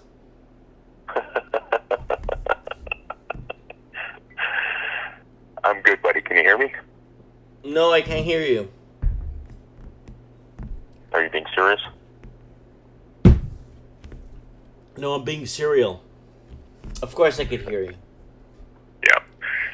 So where do I see things going? I honestly think there's some dark days ahead. People don't realize what's happening at the moment. And I think a lot of people are going to get hurt. And a lot of people are going to lose their entire life savings. It's really sad, Steve. I've been warning people for the longest time. I've been putting myself out there. Unfortunately, I am a non-reputable person. I have no education. I have the grade 6 reading level education. And I've really tried hard to get people to understand that this is not a good deal. Yeah, and wait until people, in about 6 or 7 years, we get a double whammy when the demographic cliff happens, and all those people that are over the age of 70 and 75 start dying off, and there's a surplus of inventory, because the economy is nearly shrank. That's what's happening right now, and there's going to be piles of real estate available, and not enough buyers. There just really isn't going to be enough people that are going to be able to qualify for these large homes. When, you know, these baby boomers and all those people that are, you know, in their 70s right now, when the mass die-off starts happening, they had, you know, 3, 4, 5 kids. The average couple's having, what, statistically 1.8, 1.9 kids? Oh, buddy, if that. I am meeting so many people in their 50s and 60s that never had kids because they were told it was the wrong thing to do in the 70s. Wow. Yeah. I met a beautiful couple today that came into my shop. We played a board game. 1.6 now, actually. Yeah. That's not good. That's not enough to move on the bloodline. It's nowhere close. Yep. It's nowhere close. You know, me and my wife, we have our 2 kids. And yeah, we're working on having another 1 or 2 kids. Guys, don't panic. I'm not collecting some sort of benefit or whatever it is. I could financially support my kids. I'm going to put them... hopefully I could send my son to some sort of really high-end university in the U.S. because I can. It's not because he's going to get a great job after, because I know he won't. But at least he could say, hey, I went to Yale, I went to Harvard, my dad worked hard, he put me through school. He won't realize that till he's 40. You know what I'm saying, Steve? My daughter, the same thing. My next kid, hopefully, if God permits, I have another child, I'll send him to St. John's in where the hell's St. John's? Or St. John's, Newfoundland? No. St. John's in I think it's in North Carolina. University. Oh, okay. University. I'm saying all my kids are going to go to American universities. They're going to have the chance to be triple citizens, depending on their situation, because they're already dual citizens, Portuguese. Portuguese citizenship will give them the European Union, allowing them to live anywhere in Europe if they decide to. But the way things are headed, Steve, in the housing market, buddy, I don't know what to tell you, man. Like, I've seen a lot of bad deals go on. Like, I've been sitting at, when I was down in South Florida in Pompano Beach, when I was in West Palm Beach, I've seen a lot of investment seminars that are like, are you guys smoking crack? Or some sort of crap? Because I'm never investing in something like this. But people actually flock to these people to invest their money. And it's scary, Steve. It is really scary where things are headed right now. I really wish that people could actually open their eyes and look outside the box once in a blue moon and see, hey, things are not normal. What do you say, Steve? Yeah, I think it's happening slowly but surely, but the damage is already done. I think the debt levels, are at an all-time high, and we were in a housing bubble, and they're slowly trying to deflate that bubble. But make no mistake, I don't think that is the reason why we're going to be, see all these dark days. It's definitely a contributing factor. However, with that said, I think the housing bubble is the furthest thing from a good thing or a positive thing. But I think what's really going to be our kryptonite, and all the true colors are coming out, is the credit and debt bubble. And I don't think we can come back from that. There's going to be many, many write-downs and write-offs, foreclosures and bankruptcies, because it's the only way that people are really going to be able to hit the reset button. Steve, I need to ask you a question, buddy. I was sat at the back of the class because I was a Portuguese illiterate. I can't read. I could barely do math. And I see it. I see what's happening.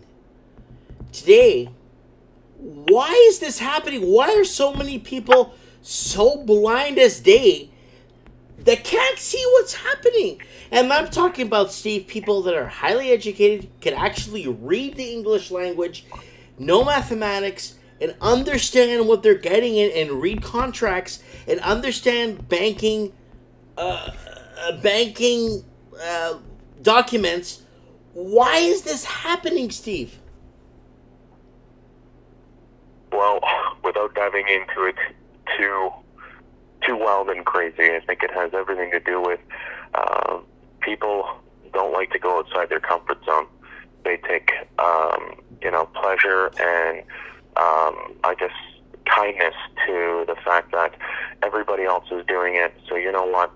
I'm going to do it because it's the right thing to do. And they can't all be wrong. We're all educated people. We're looking at, longevity and, we need a place to live and, do this and do that. And subsequently they end up buying, these houses that are, first and foremost, sometimes that are just garbage.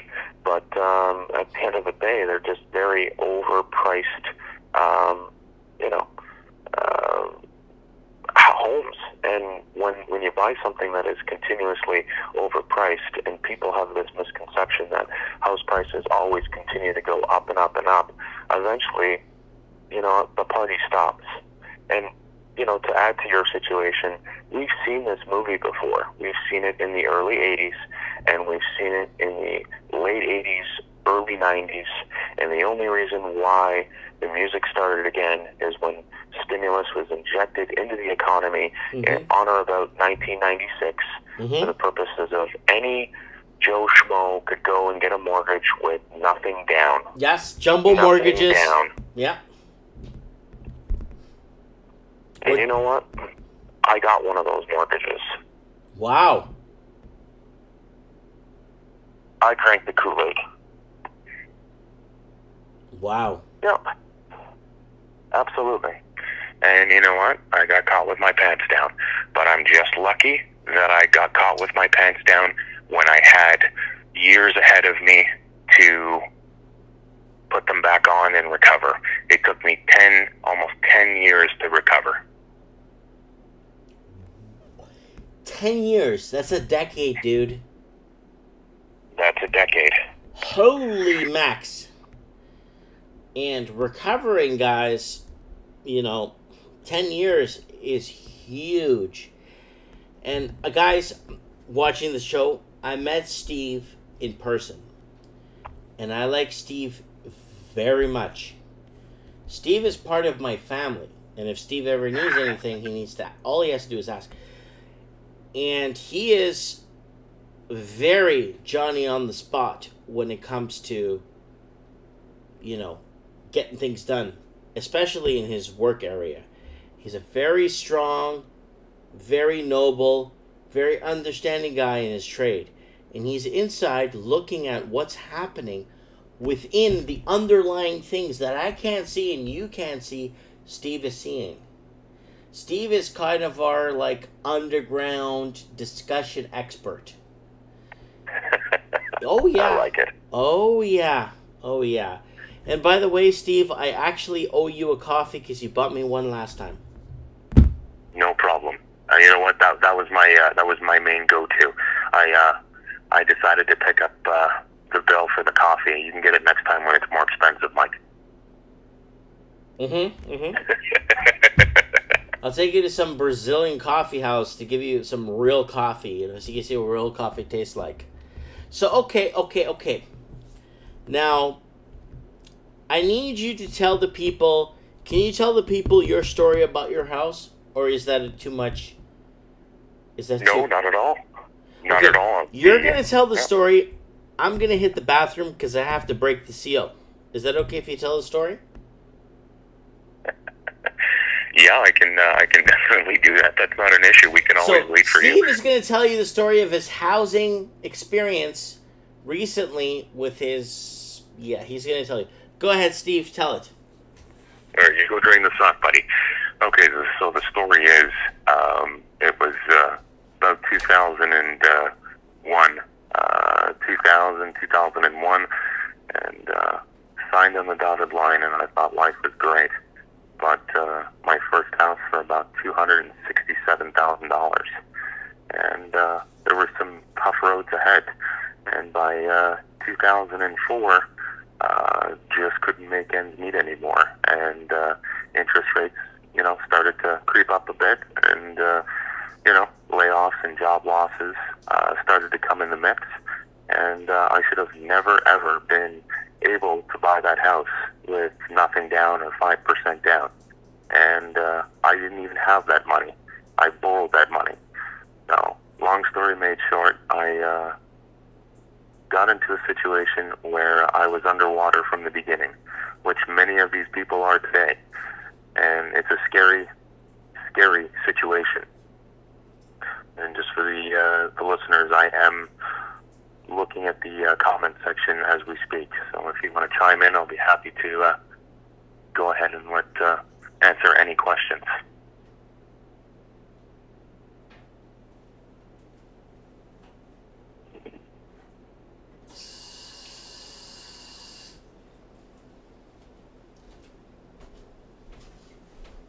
Steve set up a GoFundMe account.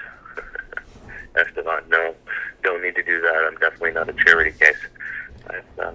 I'm back. Gone ahead. No, Steve. I wanted you to just tell me the story, or tell us the story about that Chinese guy that bought your house. Is that okay or no? Oh yeah, I'll tell you that. Okay, that guys. Here's the Chinese guy story. It's really good. Go ahead, Steve. So, just got back from work one day, and somebody was sitting outside my house, and got in, took off my boots, and next thing you know, the doorbell rings, and it's an agent. An agent comes and says, "My client would like to buy your house." And I said, "I don't know who your client is. He's never seen the house because the house isn't for sale." "Oh, well, he's very interested, and I'm going to bring you an offer, and you're definitely going to want to consider it. In actual fact, I highly suggest you take it." So he brought me the offer the next day, and maybe it was 2 days. Signed, sealed, and I looked at it, and I was in absolute shock. And went ahead, and I said, I'll consider it, and I'll get back to you, but at this point I'm not moving. And had a conversation with a couple of other people, and decided to take his offer because it was a situation where there's no way the house was worth that amount of money. I didn't see the house being worth that kind of money in the next 5 to 10 years, and I knew that the market was going to eventually start to recede and decline. Subsequently, I called him and I said, "I'll take your offer." Took the offer. He said you had to be out in 30 days. I told him I'd be out in 15. And about 5 to 7 days after we signed the paperwork, I had a call from China. And we're going to just say it's Mr. Lee. And Mr. Lee called me and said, "Mr. Steve, I bought your house." And, I just wanted to say thank you, and wanted to, see how the packing was going. And I said, "No, don't worry, I'll be out in time, don't you worry." And he said, "Okay." He says, "Where are you, do you have a place to go?" I said, "No, I haven't figured that out yet. But don't you worry about me." He says, "Well, I have no intentions of ever living in the house." And it went quiet. And he said, "Anytime soon." He says, "Why don't you rent it back from me for a year? And if you have to leave in 3 months, 6 months, just give me a couple months notice. And I'm okay with that." And I said, "Well, what are you looking for in terms of renting it?" And he says, "Give me $2,400. And I said, "Well, can I think about it?" And it was a no-brainer, but I didn't want to look too desperate or, jump on the deal too quickly. So I phoned him back the following day, took his offer, and you know what? That's basically the equivalent to my property tax. So I've been living in the house ever since, and now he's trying to sell it because he's lost significantly. Hold on. You got a phone call. He called you. What did he ask you? Well, he asked me point blank.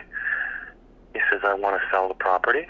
Are you willing to leave early?" And I said, "Well, I have a signed lease. I'm going to stay here till the end of the lease. unless it's advantageous for me to leave.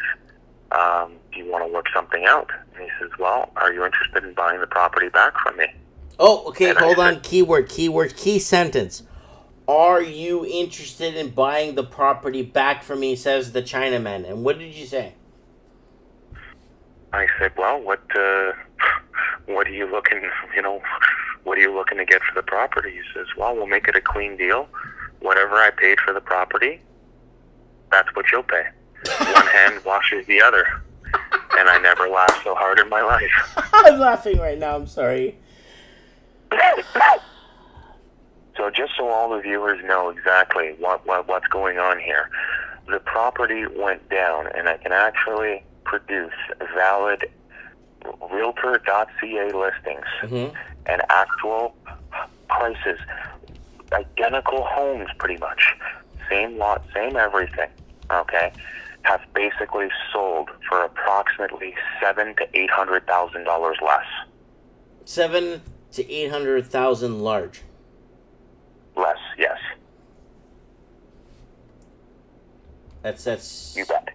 Holy. Jesus wept. Jesus wept.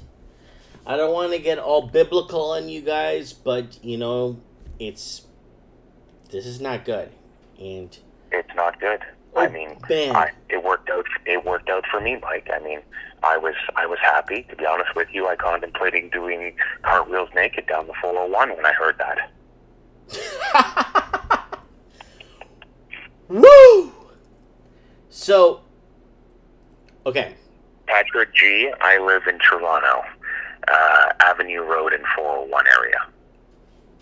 Yeah, Patrick. Steve is a very, very hard worker, aka semi-retired, very well-to-do, up and down Park Avenue, really, really hard-working person, and he's officially in the Martins family, 100%.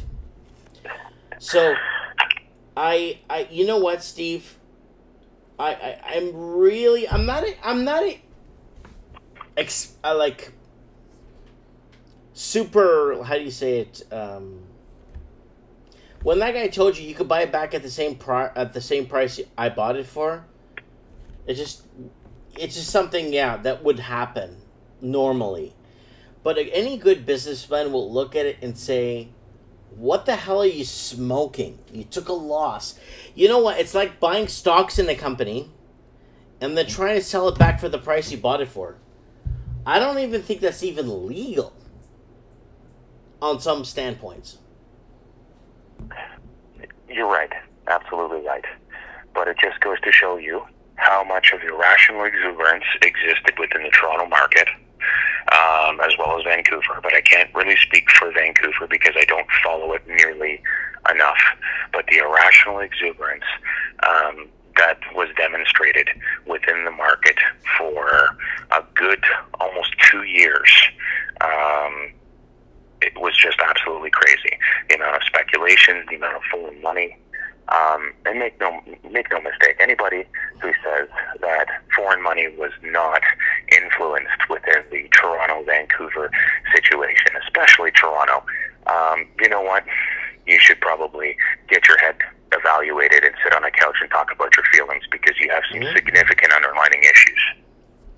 You know what, Steve? You're on the money 1 trillion%. And the thing is, this all started after... Steve, when you get some time, look at when Vancouver implemented the foreign buyers tax, and you will see not even 5 days after the tax gets implemented, 50% of the investors moved east to Toronto, and 50% moved south to Tacoma/Seattle area. The ones that moved to Toronto are crying, and the ones that moved to Seattle are whistling Dixie because they quadrupled their money right now. Well, you're absolutely right, and I can actually comment on that because I owned a house. It wasn't anything special, but I owned a house in Montreal, or in Quebec, Laval. And yes, I lived in dirty Laval. And this house was nothing special, It had a detached garage. It was very small. The primary heat source was basically oil. An oil-burning furnace cost me an arm and a leg to heat that place. Not to mention, it was an electric hot water tank. And my neighbor has the identical house. Okay? And this house is probably from 1960, 1970. Holy Christ, Barry White was a kid in 1960. Yeah.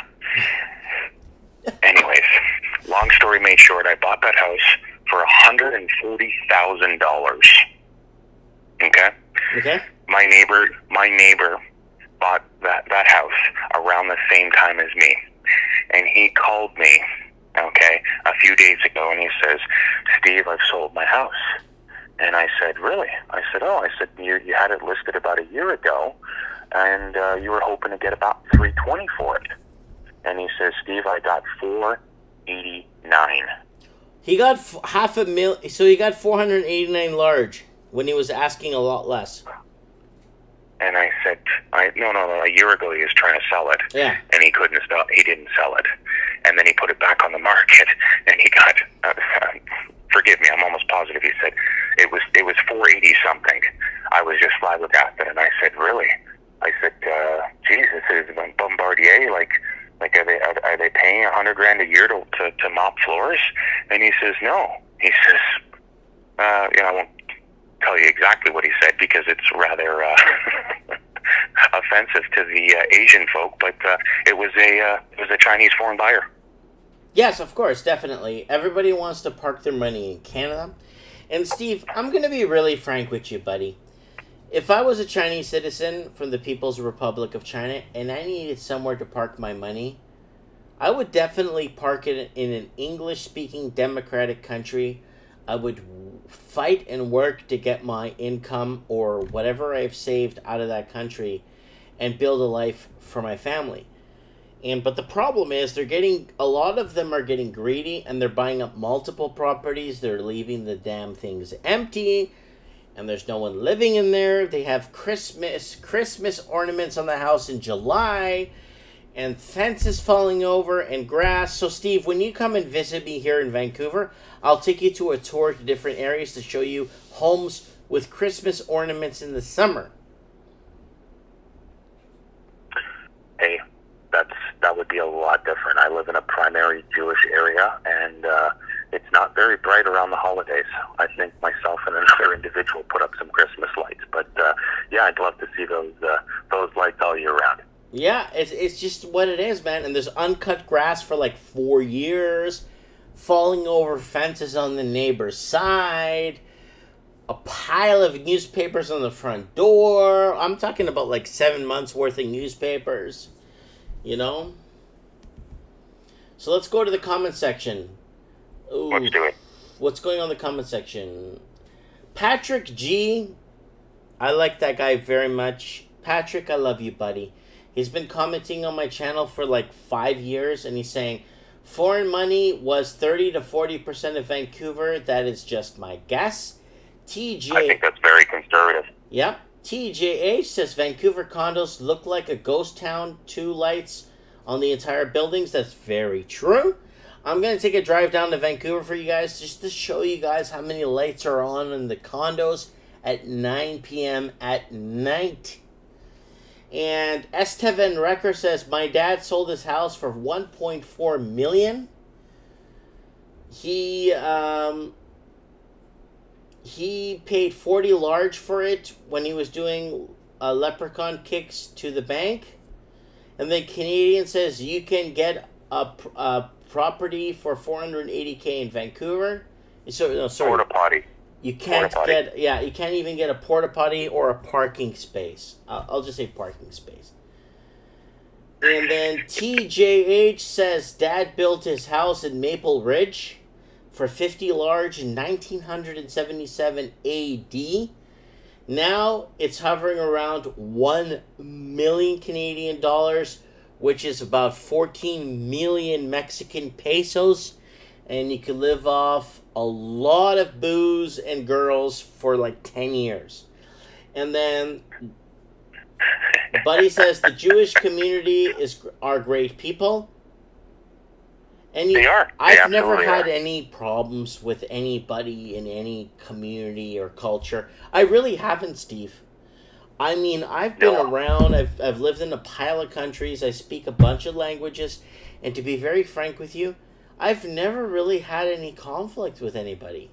I mean, mind I you, have great neighbors. yeah, Great neighbors, Mike. I think if They you're like to laugh. yeah, if you're looking for trouble, then trouble will find you. Oh, for sure. They're great people. He loves to joke around. You know, today I saw him. He's like, "You can't drive your car today, Steve. It's the Sabbath." And I'm like, "What?" He's like, "You can't turn on your lights." And it's like, okay, sure. Isn't the Sabbath when some sort of angel of death flew over and killed every firstborn in that time? I'm not a Hebrew person, and that I don't know, man. Okay. Yeah, I couldn't tell you about that. Yeah. And then someone says Jews hate Jesus, and then Estevan says love it, awesome, Mike. And then someone says, I grew up with Tony Martins in Vancouver, great guy. Tony Martins, that's actually Antonio's my son's name, but he's only 4. I think he's talking about somebody else. And then someone says, Adam A says, have a good night, guys. Oh yeah, the night's going good. And Steve, my man, is here live to air on Mike in the Night, bringing you guys into the early hours of the morning. Someone says, Mike, is Portugal going to beat Iran on Monday at 11 a.m.? My answer is only if the refs allow, or the referees ref a fair game. If the refereeing is one-sided, Portugal will lose. Steve, any comments on what's going on right now? I know you've lost a few employees to the United States of America. Yes, I have some key people too. Key people. Tell us what happened. Well, they just have better opportunities to make pretty much the same amount of money or a little bit more with respect to, I guess, on an annual basis. But make no mistake, they're making a hell of a lot more when their income tax is non-existent if you're in Florida. So everything they still have to pay federal, but I mean, for what it's worth, they're basically keeping everything they have. But that's not the be-all and end-all. The reason why Canada is so oppressed and enslaved is because we're killed by way of taxation. Now, with that said, you can go and you can sell your house for $1.2 million, $1.3 million, or even $800,000, and you can move down, and both yourself and your wife can get jobs in a New York second, making very good money. Yeah. And you can go and buy the same house or even better house for 25 cents on the dollar. You're a fool if you don't go. Yeah. Yeah. And a lot of people are worried about healthcare and healthcare. You know what? When I lived in Florida, I had Blue Cross insurance. I paid $86 a month, and that covered freaking everything. And every time I went to the hospital, I had nothing but I bypassed the lineup, and I get checked out almost next to immediately, and man, I'm on my way within 15 minutes, which is really good. And a lot of people are worried about the healthcare in the United States. No, the healthcare in the United States is very good, but you need to insure yourself just like anything else. You insure your car, you insure your life. Why not insure your health for $60 a month? You know what I'm saying? Okay, we got comments going on. Someone Canadian is asking, doesn't Canada have less income tax than America? No, actually, okay, Canada does have less income tax than America. We technically have more refunds than America. But the problem is we're paying a lot more from our wages in America. Florida, Georgia, Texas, South Carolina, Alabama, Mississippi are work-free states. They don't charge you a lot of income tax in those states because they don't charge any in Florida. Yeah, because they are work-free states. So it's very different. So when you're telling me, Mike, I can't afford healthcare at $85 a month, how's about not paying as much tax on your paycheck every month, and you could afford the healthcare you need? Oh, for sure. It's a no-brainer. And then Peter B is saying, here in Surrey, Steve, is in east of Vancouver, and it says 2012, I bought 10K foot lot with 1,000 square foot rancher for 294 large. Sold it for 1.1 million late 2015, and now it's burned down. No one doing anything to it on its 108th Avenue and 101st Boulevard Heights. So he's giving us the address of the place. So this guy is really telling us what's happening. Peter B. So he sold it for 1.1 mil. That's about 17 million pesos in Mexico. And you can live 30 years in Mexico, 40 years, a good life. Continue, Steve.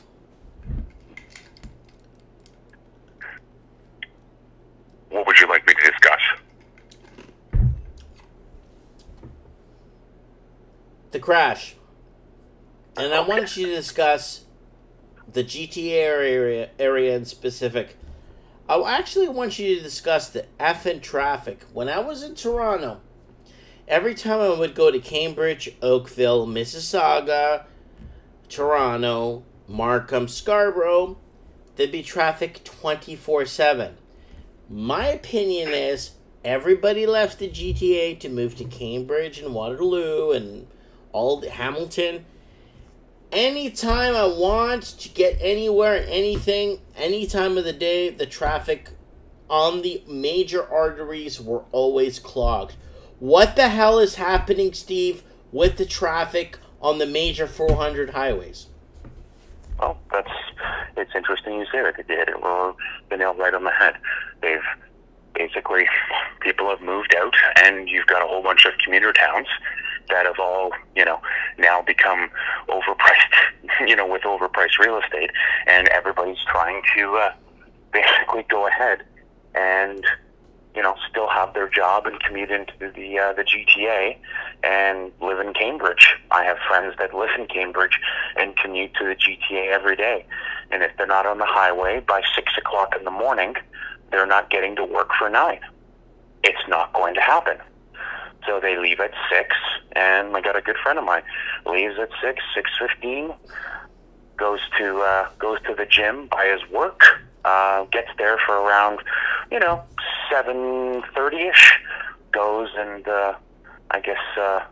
tries to maintain his girlish figure, and then basically grabs a shower and walks into the office for 9 o'clock in the morning. That's his life, Monday through Friday. Wow. Because when I was in Toronto, I made a couple of videos. The amount of traffic is like... I've been in Los Angeles. I've been in other places. I just never seen the amount of traffic in the GTA. And then someone sent me a link to an article that the Greater Toronto GTA 400 series highways are the most congested highways on the planet. Second, followed by Sao Paulo, Brazil. Third was Rio de Janeiro, Brazil. And then it was Bolivia, some highway in Bolivia. But Toronto was the first most congested highways in the Americas. And when I say the Americas, I'm talking about from Alaska to the bottom of Chile. All of the Americas. And this article was very in-depth. I'll read it to you guys sometime on the show. But Toronto's ranked number 1, even with the 407 pay toll highway. It is still extremely congested. It took me 4 hours to get to Cambridge, Ontario from Brampton.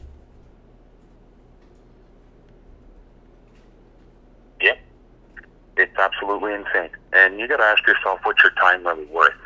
But I mean, if you stick, you stick a $1 million home in,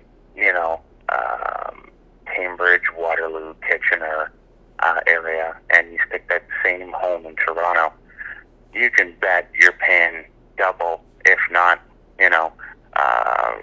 I would say you're paying at least $2 million, if not $2.5 million for the house. So you got to ask yourself, what's your time worth?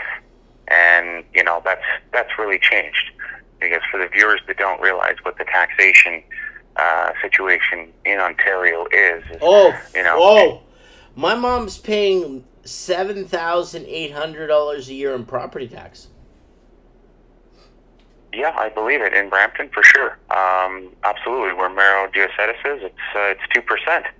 And it's crazy. And he also mentioned, the backlog or the outstanding property taxes that the city has not been able to collect. It's an exorbitant amount. But make no mistake, I mean, I have a friend, he's got $1 million mortgage. And whoa. This guy mortgaged $1 million? Man, I'd rather... Yeah, Steve, you know what? Hand to God. I'm not kidding. I would rather borrow $1 million from the Sinaloa cartel than I would from a bank. Continue. Well, we're all over at his house, and it's a beautiful house. Don't get me wrong. But I was talking to him, and I said, it's a nice house. He's like, yeah, true pride of ownership. And I started laughing. He said, what do you mean? I said, what's the mortgage you got on here? He's like, just a little over $1 million. And I said, like 1.1? He's like, no, less. And I proceeded to laugh, and I said to him, I said, okay. I said, how do you sleep at night? And he says, well, I took a 25-year term, and, once I'm done paying it off, I'll be a millionaire. And I said to him, I said, really? I said, wow. I said, I don't know what to say. He says, well, this is what true pride of ownership is. And I turned to him, I said, Kevin, you don't even own your goddamn kitchen sink. And he looked at me, he says, what do you mean? I said, do you know what $1 million mortgage actually really amounts to? And he basically said, he says, well, what do you mean? I know what I kind of sort of pay in interest. And I said, let's chalk it up. I said, for every $100,000 you owe the bank, it costs you $50,000. It basically costs you $5,000. Five large. Then $5,000. 5 large times 10. 5 large times 10 is $50K. 50 large. Now multiply that by 25 years. Oh. That's $1,250,000 worth of interest. That's the juice. That's just the juice, buddy. We're not talking about... That's the juice, right? Absolutely. And he says, I think I'm going to be sick. And I said, well... it is what it is. I said, you virtually have to pay back. You have to go ahead and pay that bank in order to own this house $2,250,000 over the next 25 years. He says, do you know, Steve, what the VIG he was paying on that was? Do you know what the VIG was? I don't know. Was it 3%, 4%? Do you know? I'm not sure what it was on it. Because if the VIG is like, if the juice is like 3 points, it's already gone up more than what he already initially borrowed all the time. So the juice could be at 5.9 right now.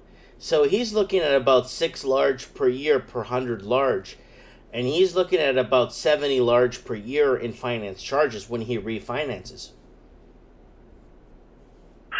Yeah, absolutely. And you know what? It's funny.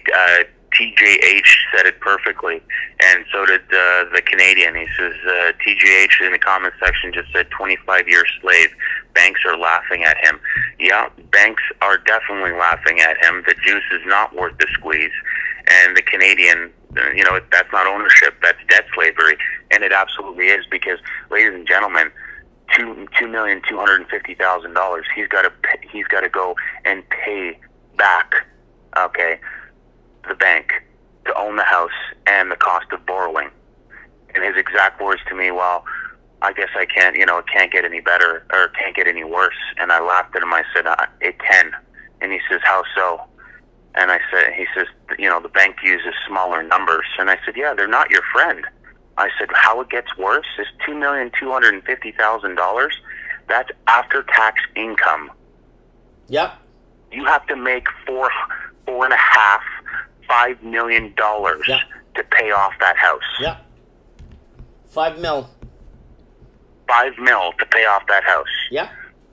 He flat out said that his exact words were, "I'm worth more dead than alive," effective immediately. Yeah. And a lot of people are coming to terms and realizing that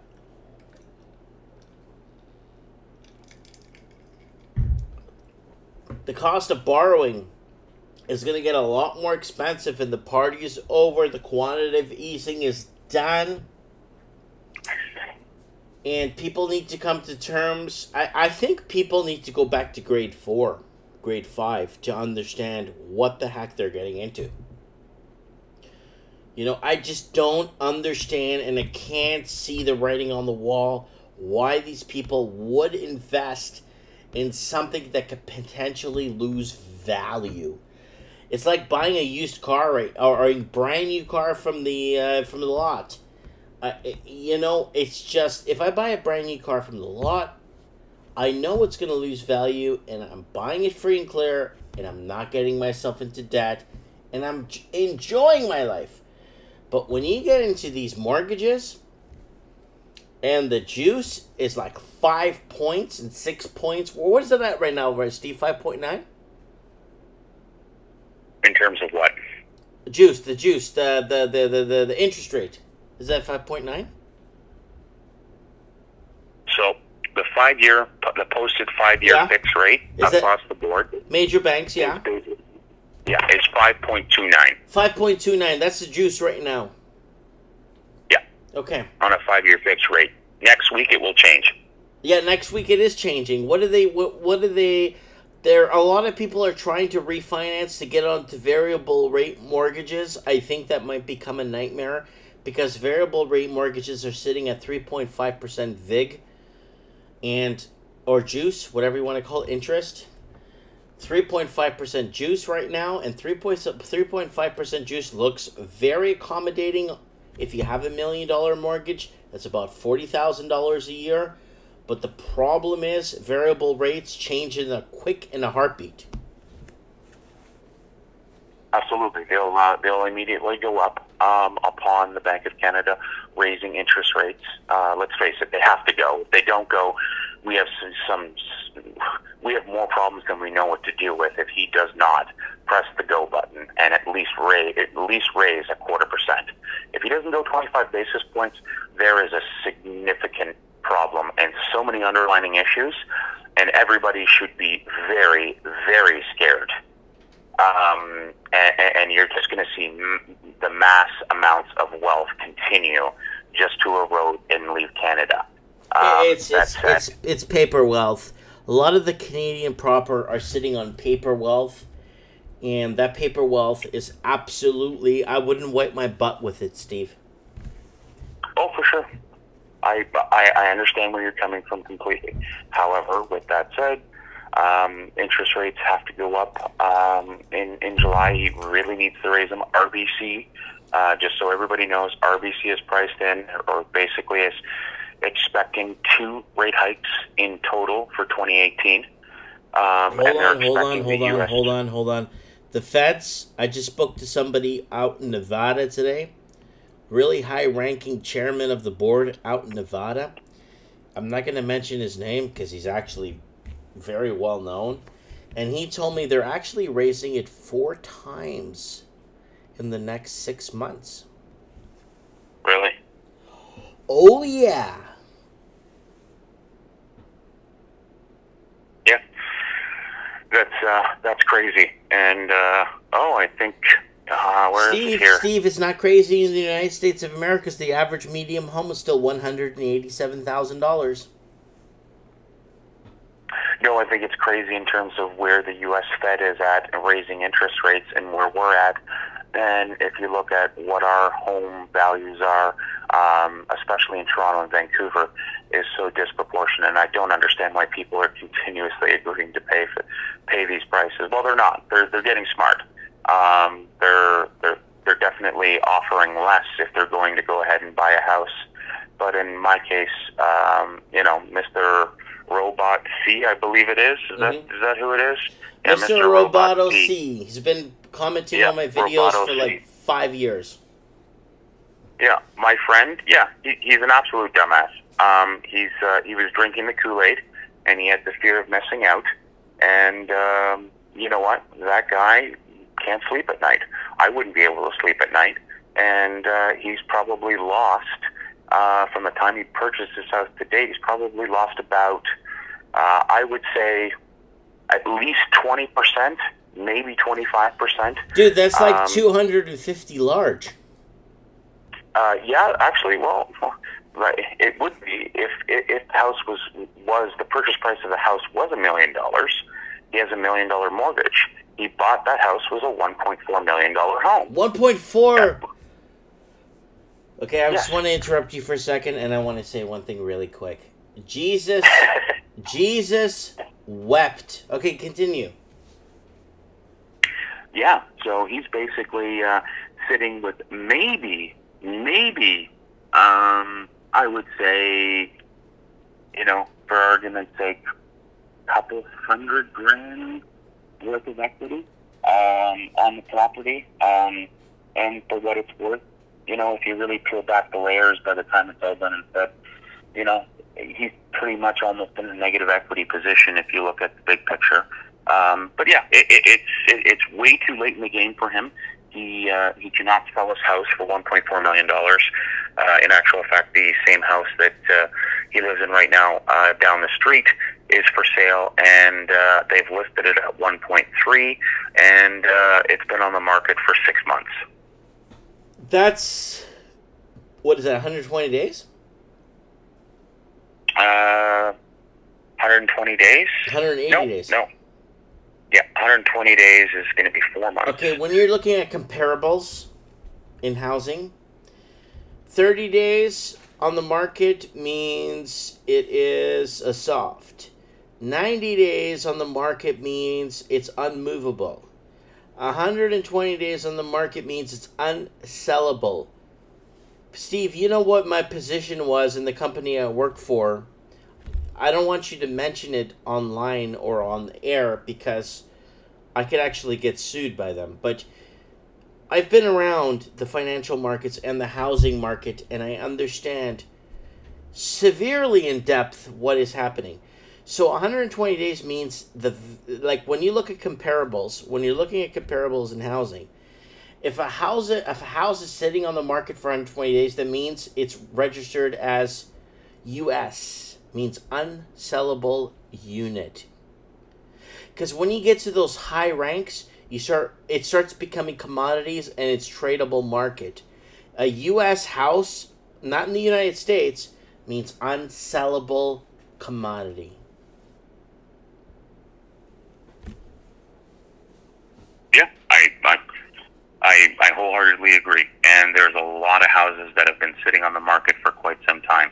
And TJH, yeah, that is legal robbery, what's going on right now.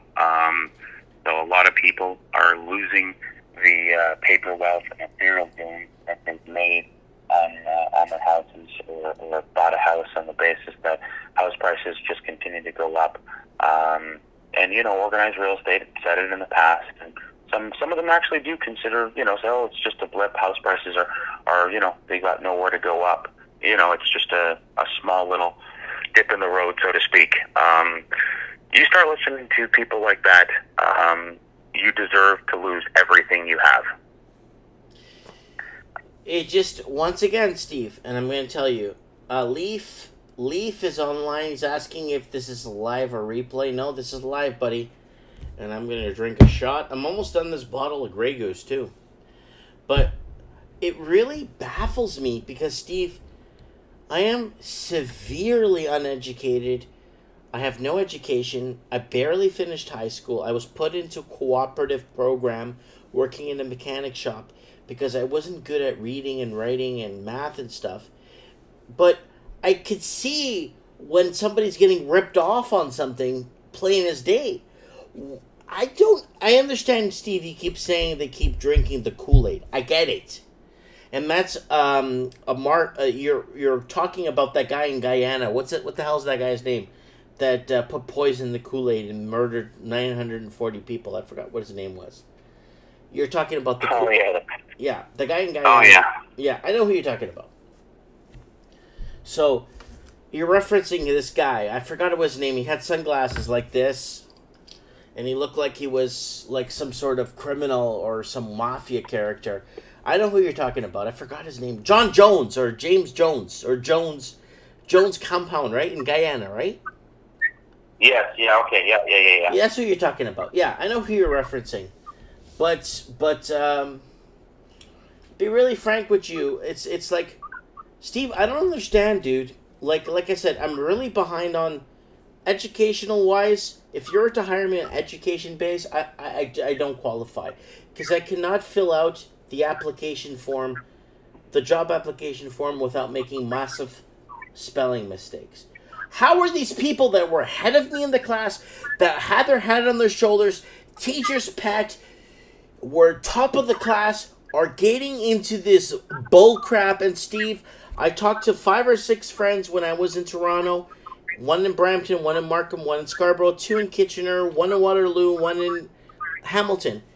And they are in this predicament and they can't sell their homes. How are these people not understanding that this is a bad deal?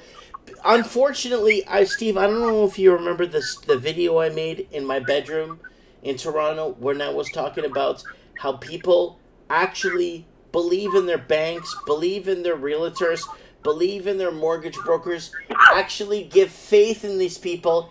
And because, Steve, when you go to get your hair cut at a barber and you're paying $20 to cut your hair, you are hoping that the barber will cut your hair properly because that's what he does, and he's not going to rip you off, right? Absolutely, for sure. So, and you know, a lot of people are giving faith to these realtors and banks, thinking this is your job, you know what to do, and you're going to help me. Steve, go ahead and tell me. Sorry, you completely cut out there, Mike. What were you saying? Tell me what's going on, Steve. Like, I don't understand. The highly educated people at the top of the class, why are they getting into these massive... A lot of the people, Steve, that I talked to, my friend Nuno, Nick, all the people that were at the back of the class with me, they all own their homes free and clear. They either own their own businesses, and they have money. But the people that were at the top of the class that actually understand what's happening around them, could read and write English properly, they're in the dumps. They're just not making it. They're in debt. They're divorced. They're miserable. What the hell is happening? It's a very good question. One that I couldn't begin to answer in good conscience because I'd be basically talking out of my rear. Okay, but, Steve, one more thing. Why are realtors lying to people and why are banks lying to people? Because people go to banks and realtors because it's not their job. And a realtor, if I was a realtor, I'll find myself in my own home. But people go to a realtor because they have no one they could trust. They believe in the realtor and they believe in their bank to make the right decisions for them. Why aren't these institutions making the right decisions for people in general? Well, it comes down to the almighty buck. And at the end of the day, if you're going to win in a transaction, ultimately I have to lose in one. And by losing, meaning you're paying. You're not collecting. You're merely paying if you're losing. It also, you can factor in terms of, social acceptance and, what people actually think is the right way, because they're getting a bunch of bad advice. And if people don't want to accept what I'm saying to be true, well, you know what? Look at all those people that bought houses at or just before the height of the market, or even just slightly after the height of the market. Look where they're at right now. So many people are underwater. There are people that are in negative equity positions the moment that they opened up their front door after getting the keys from their realtor. It's like buying your card. Yeah, they've lost their entire down payment in some situations. I know somebody who bought a house at the height of the market in Aurora, Ontario. Steve, can you tell us how far Aurora, Ontario is from City Hall, downtown Toronto? Without any traffic, it's approximately 1 hour drive. 1 hour, guys. So 1 hour, that's about 56 miles. Continue. So, I guess what I'm trying to say is I know that person very well, and they put 20% down. That house has gone down about 30%. So they own nothing in that house. Yep. They own nothing. Yep. So the only thing they own is their frickin' toothbrush, and they probably bought that on credit too. So TJH is saying cash is king. You think bankers or realtors have morals or ethics? Nope. You are a pay piggy to them. And it's gone to a point. He's absolutely right. Yep. Yep. He's absolutely right. Banks aren't your friend. And I've yet to see one brokerage that is just for sellers. Mm-hmm. And advocate on behalf of sellers. Why? Because that would be counterproductive to the business model of selling real estate. And quite frankly, it's one of those things where organized real estate is always going to cease to exist for the purposes of getting as much money to that seller as possible. However, if people were smart, they would do things differently when they acquired properties and whatnot. And I hope people listen to this, because they did this back in the day, and they don't do it now because it's for a number of different reasons. But I remember buying my house, and I went ahead and I said, no, that's great. We came up with this purchase price, fantastic. The washer and dryer, you want to include it, that's fine. Take it out. And they were like, well, why are we going to do that? You have to pay it. No problem. I'll pay you for it. How much do you think it's worth? They're used appliances. We settled on $1,000. I know it's petty, okay? But I put it right into the offer. Purchaser agrees to pay the seller directly upon closing for the purposes of transfer of the chattel washer and dryer, and it is to remain affixed as a chattel. Verbatim. And I paid them on the spot for the washer and dryer. It came off the purchase price. Then I went on to the realtor fees. Okay, guys, you know what? I'm going to give you this much money for the house. Okay, that's great, not a problem. This is what the realtor fees are. Subsequently, I'm going to take them away, and we're going to put here that my solicitor is going to disperse out the funds to pay the realtor fees. And the realtor's like, you can't do that. You have to leave it in there. Shut up, you dummy. We absolutely can, and it's happening, or the deal's not going forward. And the sellers basically agreed to it. And they said, well, what do you mean? And the agent did everything in his power to make sure that it stayed there. Oh, no, the seller has to pay that. You know what? No, ultimately, I'm buying the property. Your commission is coming from the proceeds of the sale. Yeah. My money buying the house. Well, that's not how it is, so on and so forth. That's exactly how it is, because people needed a mortgage to pay those things. I have it cash up front.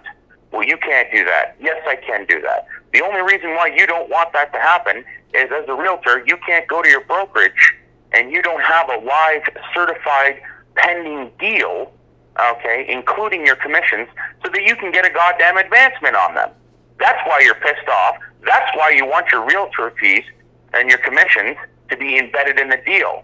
Subsequently, if I pay your realtor fees separately, and I pay for all the nuts and, you know, the nooks and crannies, including, you know, the washer and dryer. Guess what? My land transfer tax and my property tax is going to be less. Yeah.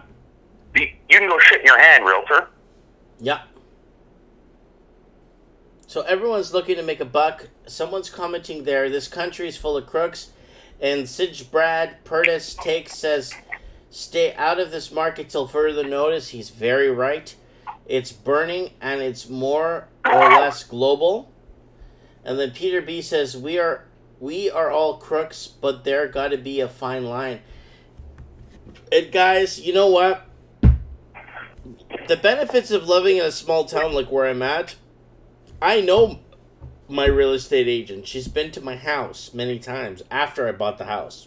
And I've had lunch with her and coffee. I know two of the banking managers. They've been to my house and met my family. I know everybody. Like, see, living in a small town, it's like I'm going back to grassroots and living back in the 1800s. We all know each other. Nobody will ever dare cross anybody in a small town. You know what I'm saying? And in the big city, you get a lot of people that are running around trying to make that buck, and they're just there to screw everybody they could get into their web. And it's very sad that no one's humble and no one actually, you know, looks out for anybody anymore. They're only looking out for the almighty dollar. And people watching this on replay, you need to be, you know, you guys have to hear me out, okay? All the money you make, whatever you acquire in life, whatever empire you build, or whatever you think you're creating in life, none of it is real. Most of it is an illusion. Yeah, you got a big home. Yeah, you know, you're working your butt off. But in all fairness, a majority of everything around you is only an illusion, because we live in the consumable environment, in all fairness. And I'm going to tell you this, and I've read 5 different religion Bibles. You don't take anything with you when you die. So guys, be humble. Love your neighbor. Love your co-workers. It's so much easier to love everybody than just go against everybody. Steve, say something, please. Well, it takes less energy to be nice to people. You want to be an asshole and be mad at the world. It takes a lot of energy, a lot more energy than just to be kind and polite. But as the economy starts to and continues to retract and recede, and the credit bubble begins to rupture, and real estate agents, you know, are not making any money right now. And I know this firsthand because I spoke to a tow truck driver, and he basically had to tow one of my company vehicles from the side of the road the other day. And we waited a good hour and 40 minutes. Holy shit, you could be in Atlanta on the plane by the time that hour and 40 minutes passed. Do you know what his excuse was? What? I'm really sorry. I had to get this car. The bailiff was waiting. He was tracking down this guy for 6 weeks. He was on the run. And I'm like, really? I was like, what's going on? He's like, yeah, I had to get this Mercedes Benz. And I said, oh. I said, interesting. He says, yeah, a lot of it, you know, I'm popping a lot of high-end cars these days. Oh. And I said, oh. And I said, how so? And he's just like, well, it's just the way that it is. And I said, it took you 6 weeks to finally get the car. He says, oh, this guy was pretty clever. You know, he knew we were looking for the vehicle and whatnot, so he was hiding it and, you know, changing license plates and doing all this other stuff. And I said, really? I said, well, how does the guy get to work every day? He says, well, apparently he's not working very much. And I said, well, what do you mean? Did he lose his job? He says, well, not officially. He's a real estate agent.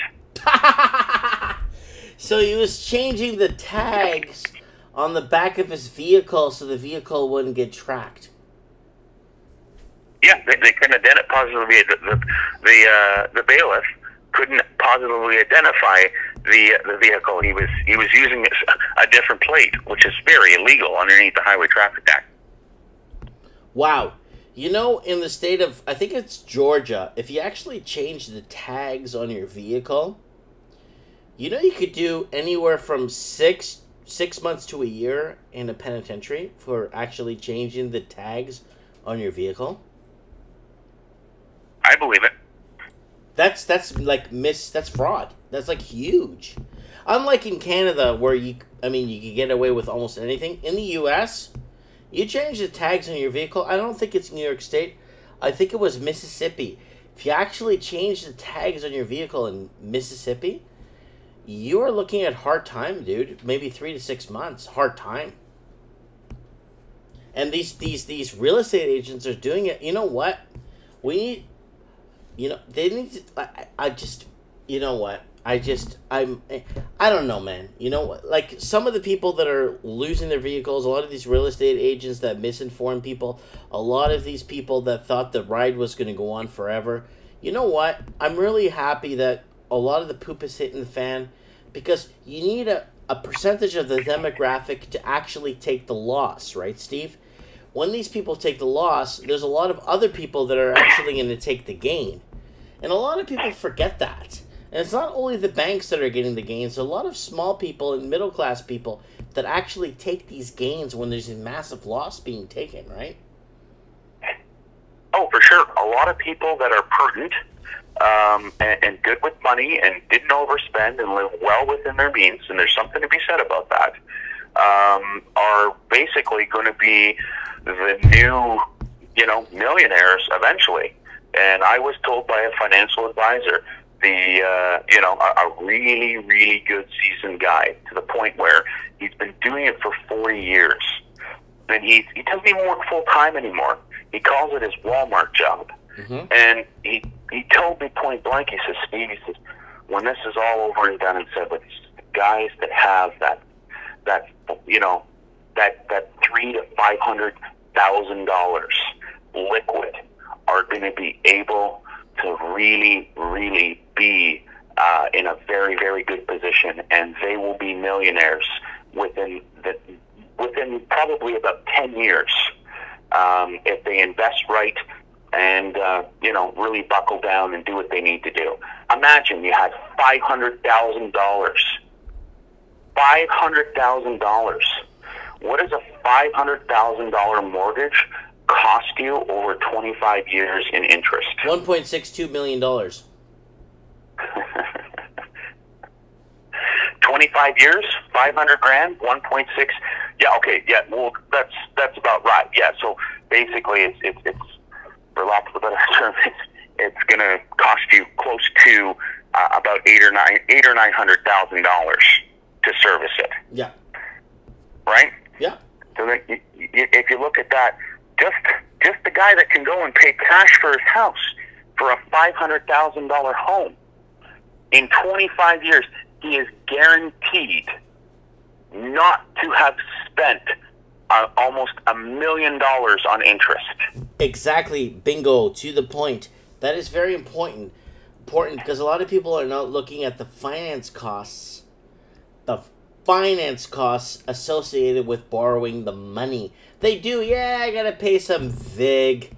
I gotta pay some juice. I gotta pay some interest, whatever you want to call it. But you know what? It ends up costing you a lot more than what you're buying it for in the end. That's Absolutely. It costs a lot more. You know what I'm saying? I would rather do a deal with an organized criminal organization than I would with a bank, because the amount of VIG or juice or interest you're paying is beyond. And then when you have your credit cards and your revolving debt and your revolving interest, and your lines of credit on top. Guys, people, wake up. Look at the light. A lot of these people that are in debt don't only have a mortgage. They have a car payment, or maybe 2 car payments. A line of credits, a credit card, another credit card, a Sears card, which Sears went bankrupt, and a Bay card, and a Canadian Liars card.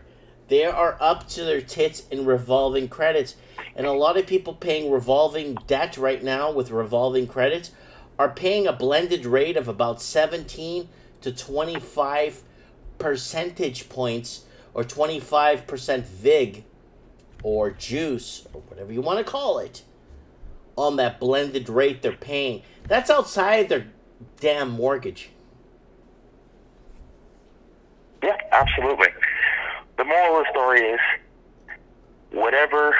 if you take a mortgage out and you take 25 years to pay off your mortgage, or 30 years to pay off your mortgage, you can bet, depending on how interest rate cycles go up and go down, you can expect to have at least paid double for what your house is worth. Realistically, approximately 1.6 times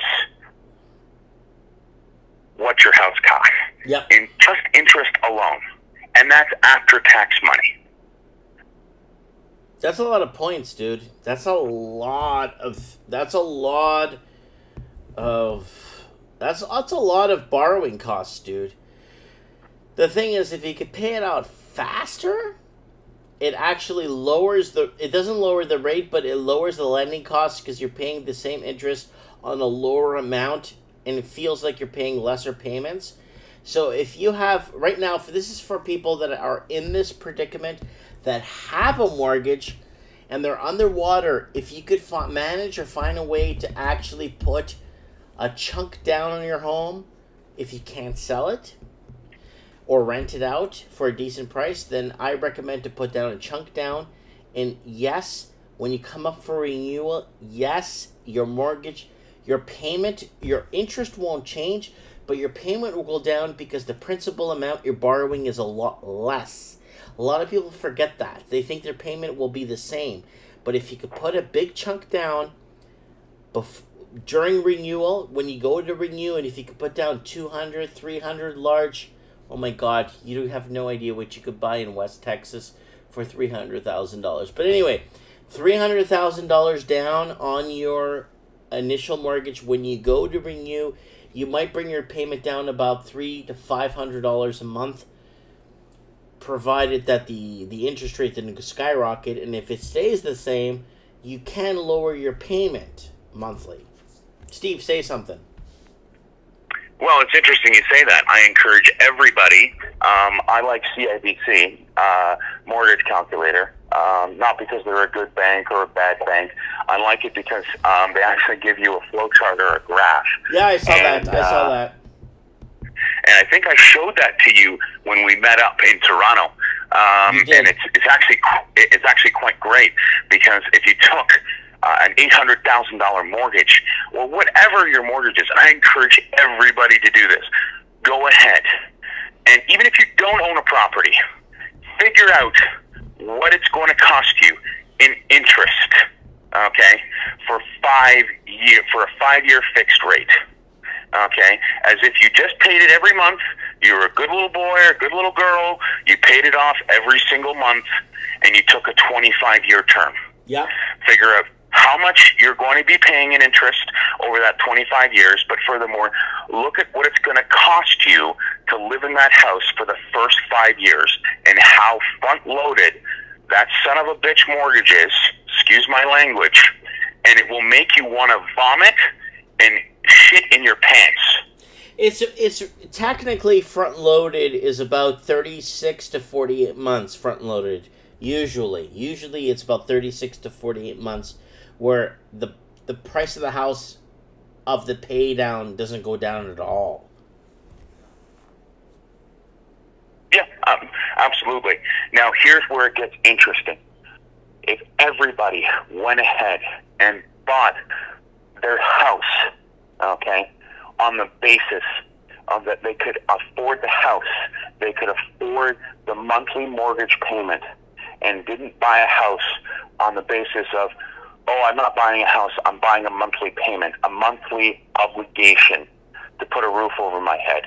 But if they bought a house on the basis of, okay, you know what, this is what I can afford every single month without being really, really stressed out, and they bought a house with the corresponding mortgage payment of half that, Yeah. and then subsequently went ahead and used the other half of the money and doubled down on their mortgage payments.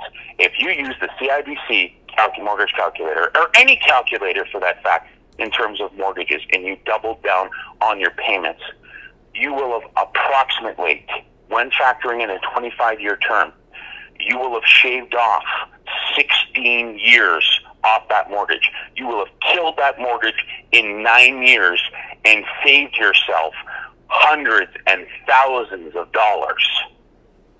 Yeah, I remember I was there, and you were showing me that on the mortgage calculator. I was there.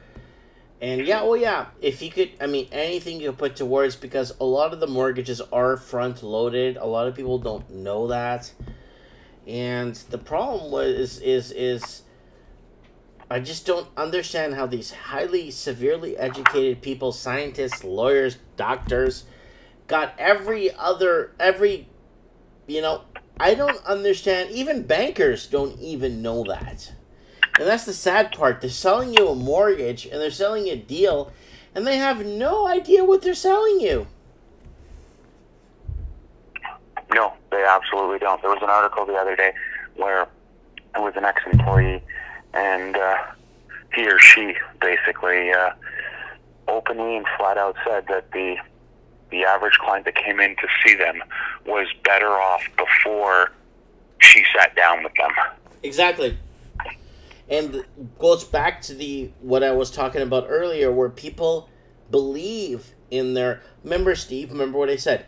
You go to get a haircut, okay? You're paying $20 to get your haircut. You're actually putting faith in the barber with the shears and scissors and comb to actually cut your hair properly. That's what you're putting faith in, right? Now, people are putting faith into their banker, their mortgage broker, their real estate agent, and a lot of people are a lot better off not sitting in that chair at the bank than they are actually taking a deal. Remember with Donald Trump, I remember Donald Trump, and when he told me in one of his seminars, and it was in West Palm Beach, and he said to me, the best deal you'll ever make in your life, some of the best deals you'll ever make in your life are the ones you never make at all. Go ahead, Steve. Yeah, I wholeheartedly agree. And just in the comment section, this TJ Brand Patrius. Anyways, we're going to call him Sinbad for lack of your nickname's now Sinbad, buddy, because I can't pronounce for the life of me what your name is or your handle. But in any event, sorry about that. He's absolutely right on the money. And just his comment about your financial future and whatnot. It's detrimental. And I mean, I know some people that are heavily indebted. In addition to my friend with the $1 million mortgage, and they're miserable. They are miserable. They're walking around on pins and needles. And I mean, boy, oh boy, you throw a couple of kids into the mix. You know what? It just goes to show you how financially stressed you can be. And a friend of mine just, the other day found out he's going to be a new dad. And I said, "Are you happy?" He says, "No." He says, "I have a lot of debt." And I said, "Really?" I said, "So what are you trying to say?" He says, "That was one expensive orgasm." Whoa.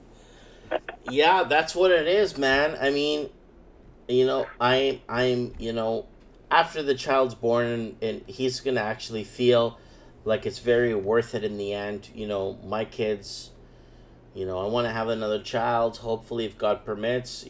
I love my family, and I want to have children and expand my family and my bloodline. But someone Leaf is saying sometimes it's better to invest and rent and wait till you can afford versus a mortgage. You know what, guys? You know, I'll be very frank with you, especially the renters out there that watch my show that are on the sidelines to buy. Guys, you know what? Housing market's very expensive, period.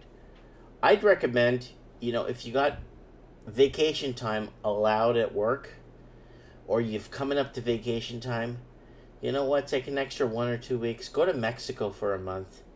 Use a little bit of that savings. Enjoy your life.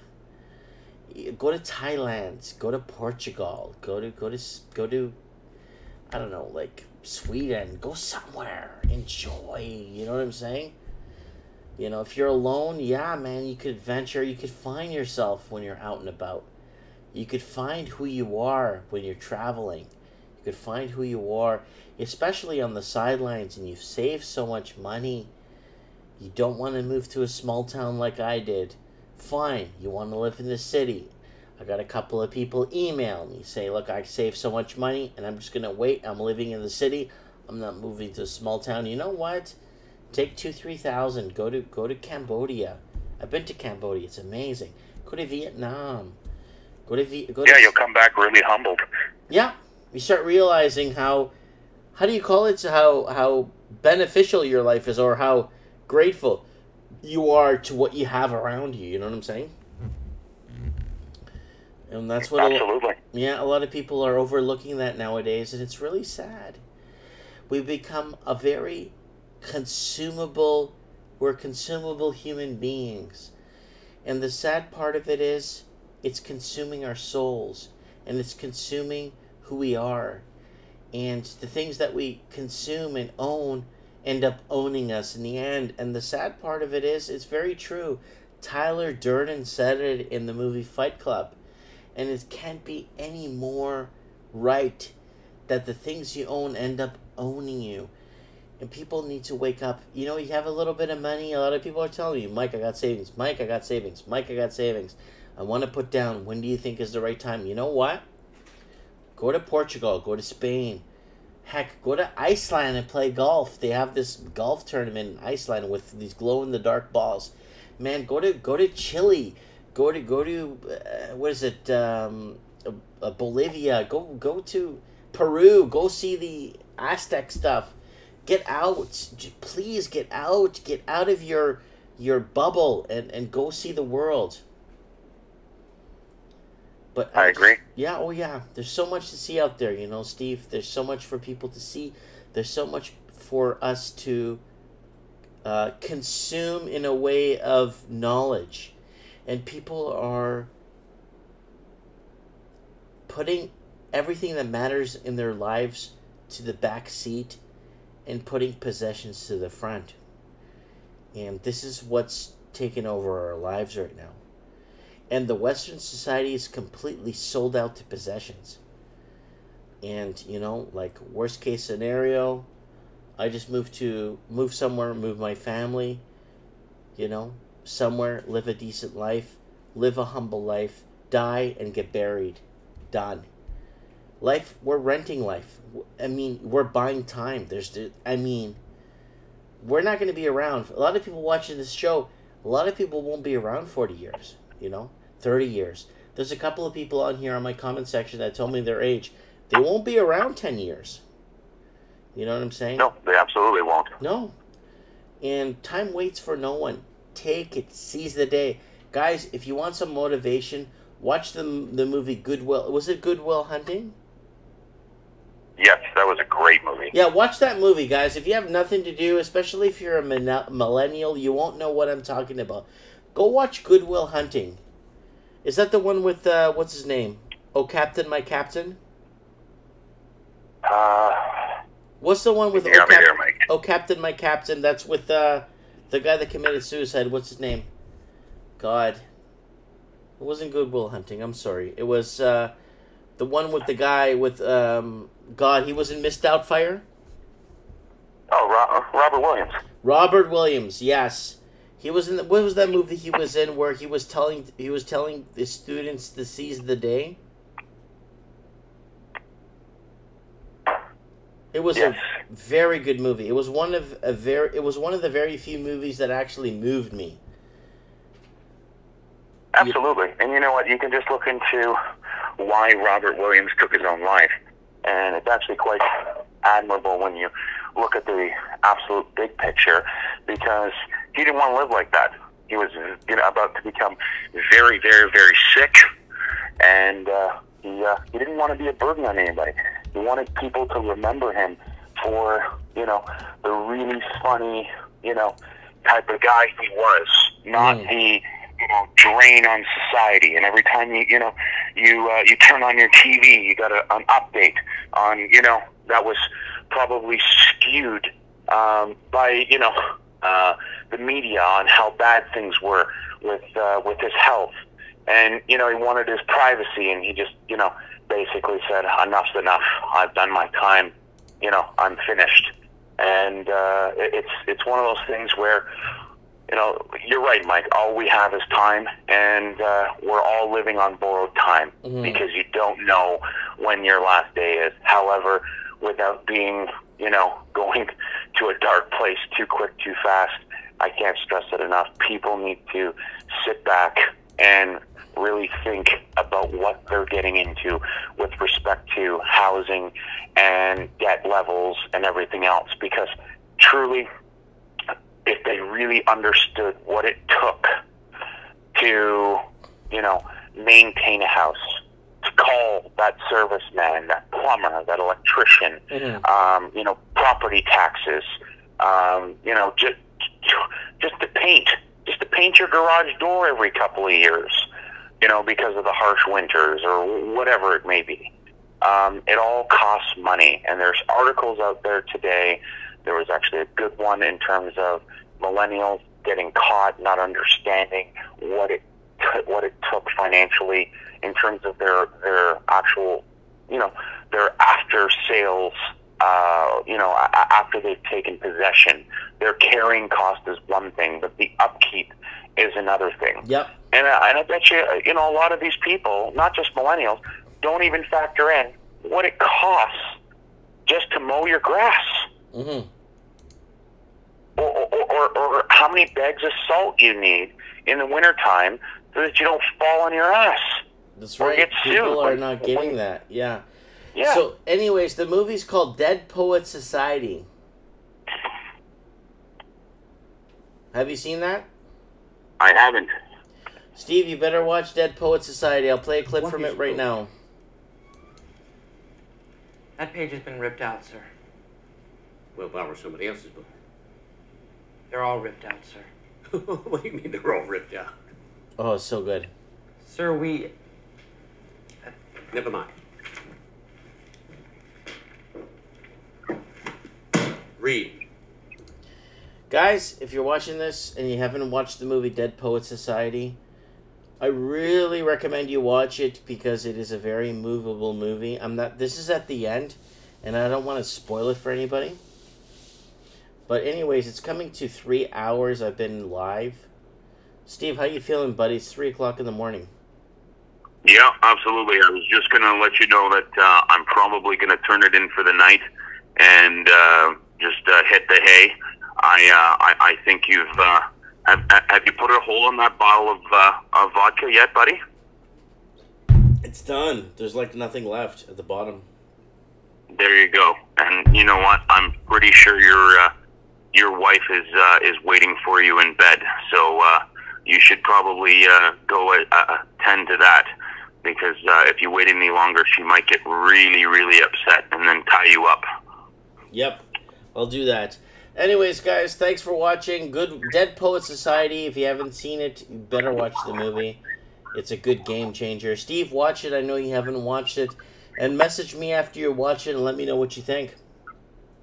Sounds good, buddy. You have a great night, and thanks for the chat. Always a pleasure.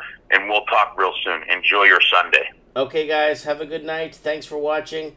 Good night, everybody. Happy Sunday to everybody watching. And it is I, Mike in the Night. Good night.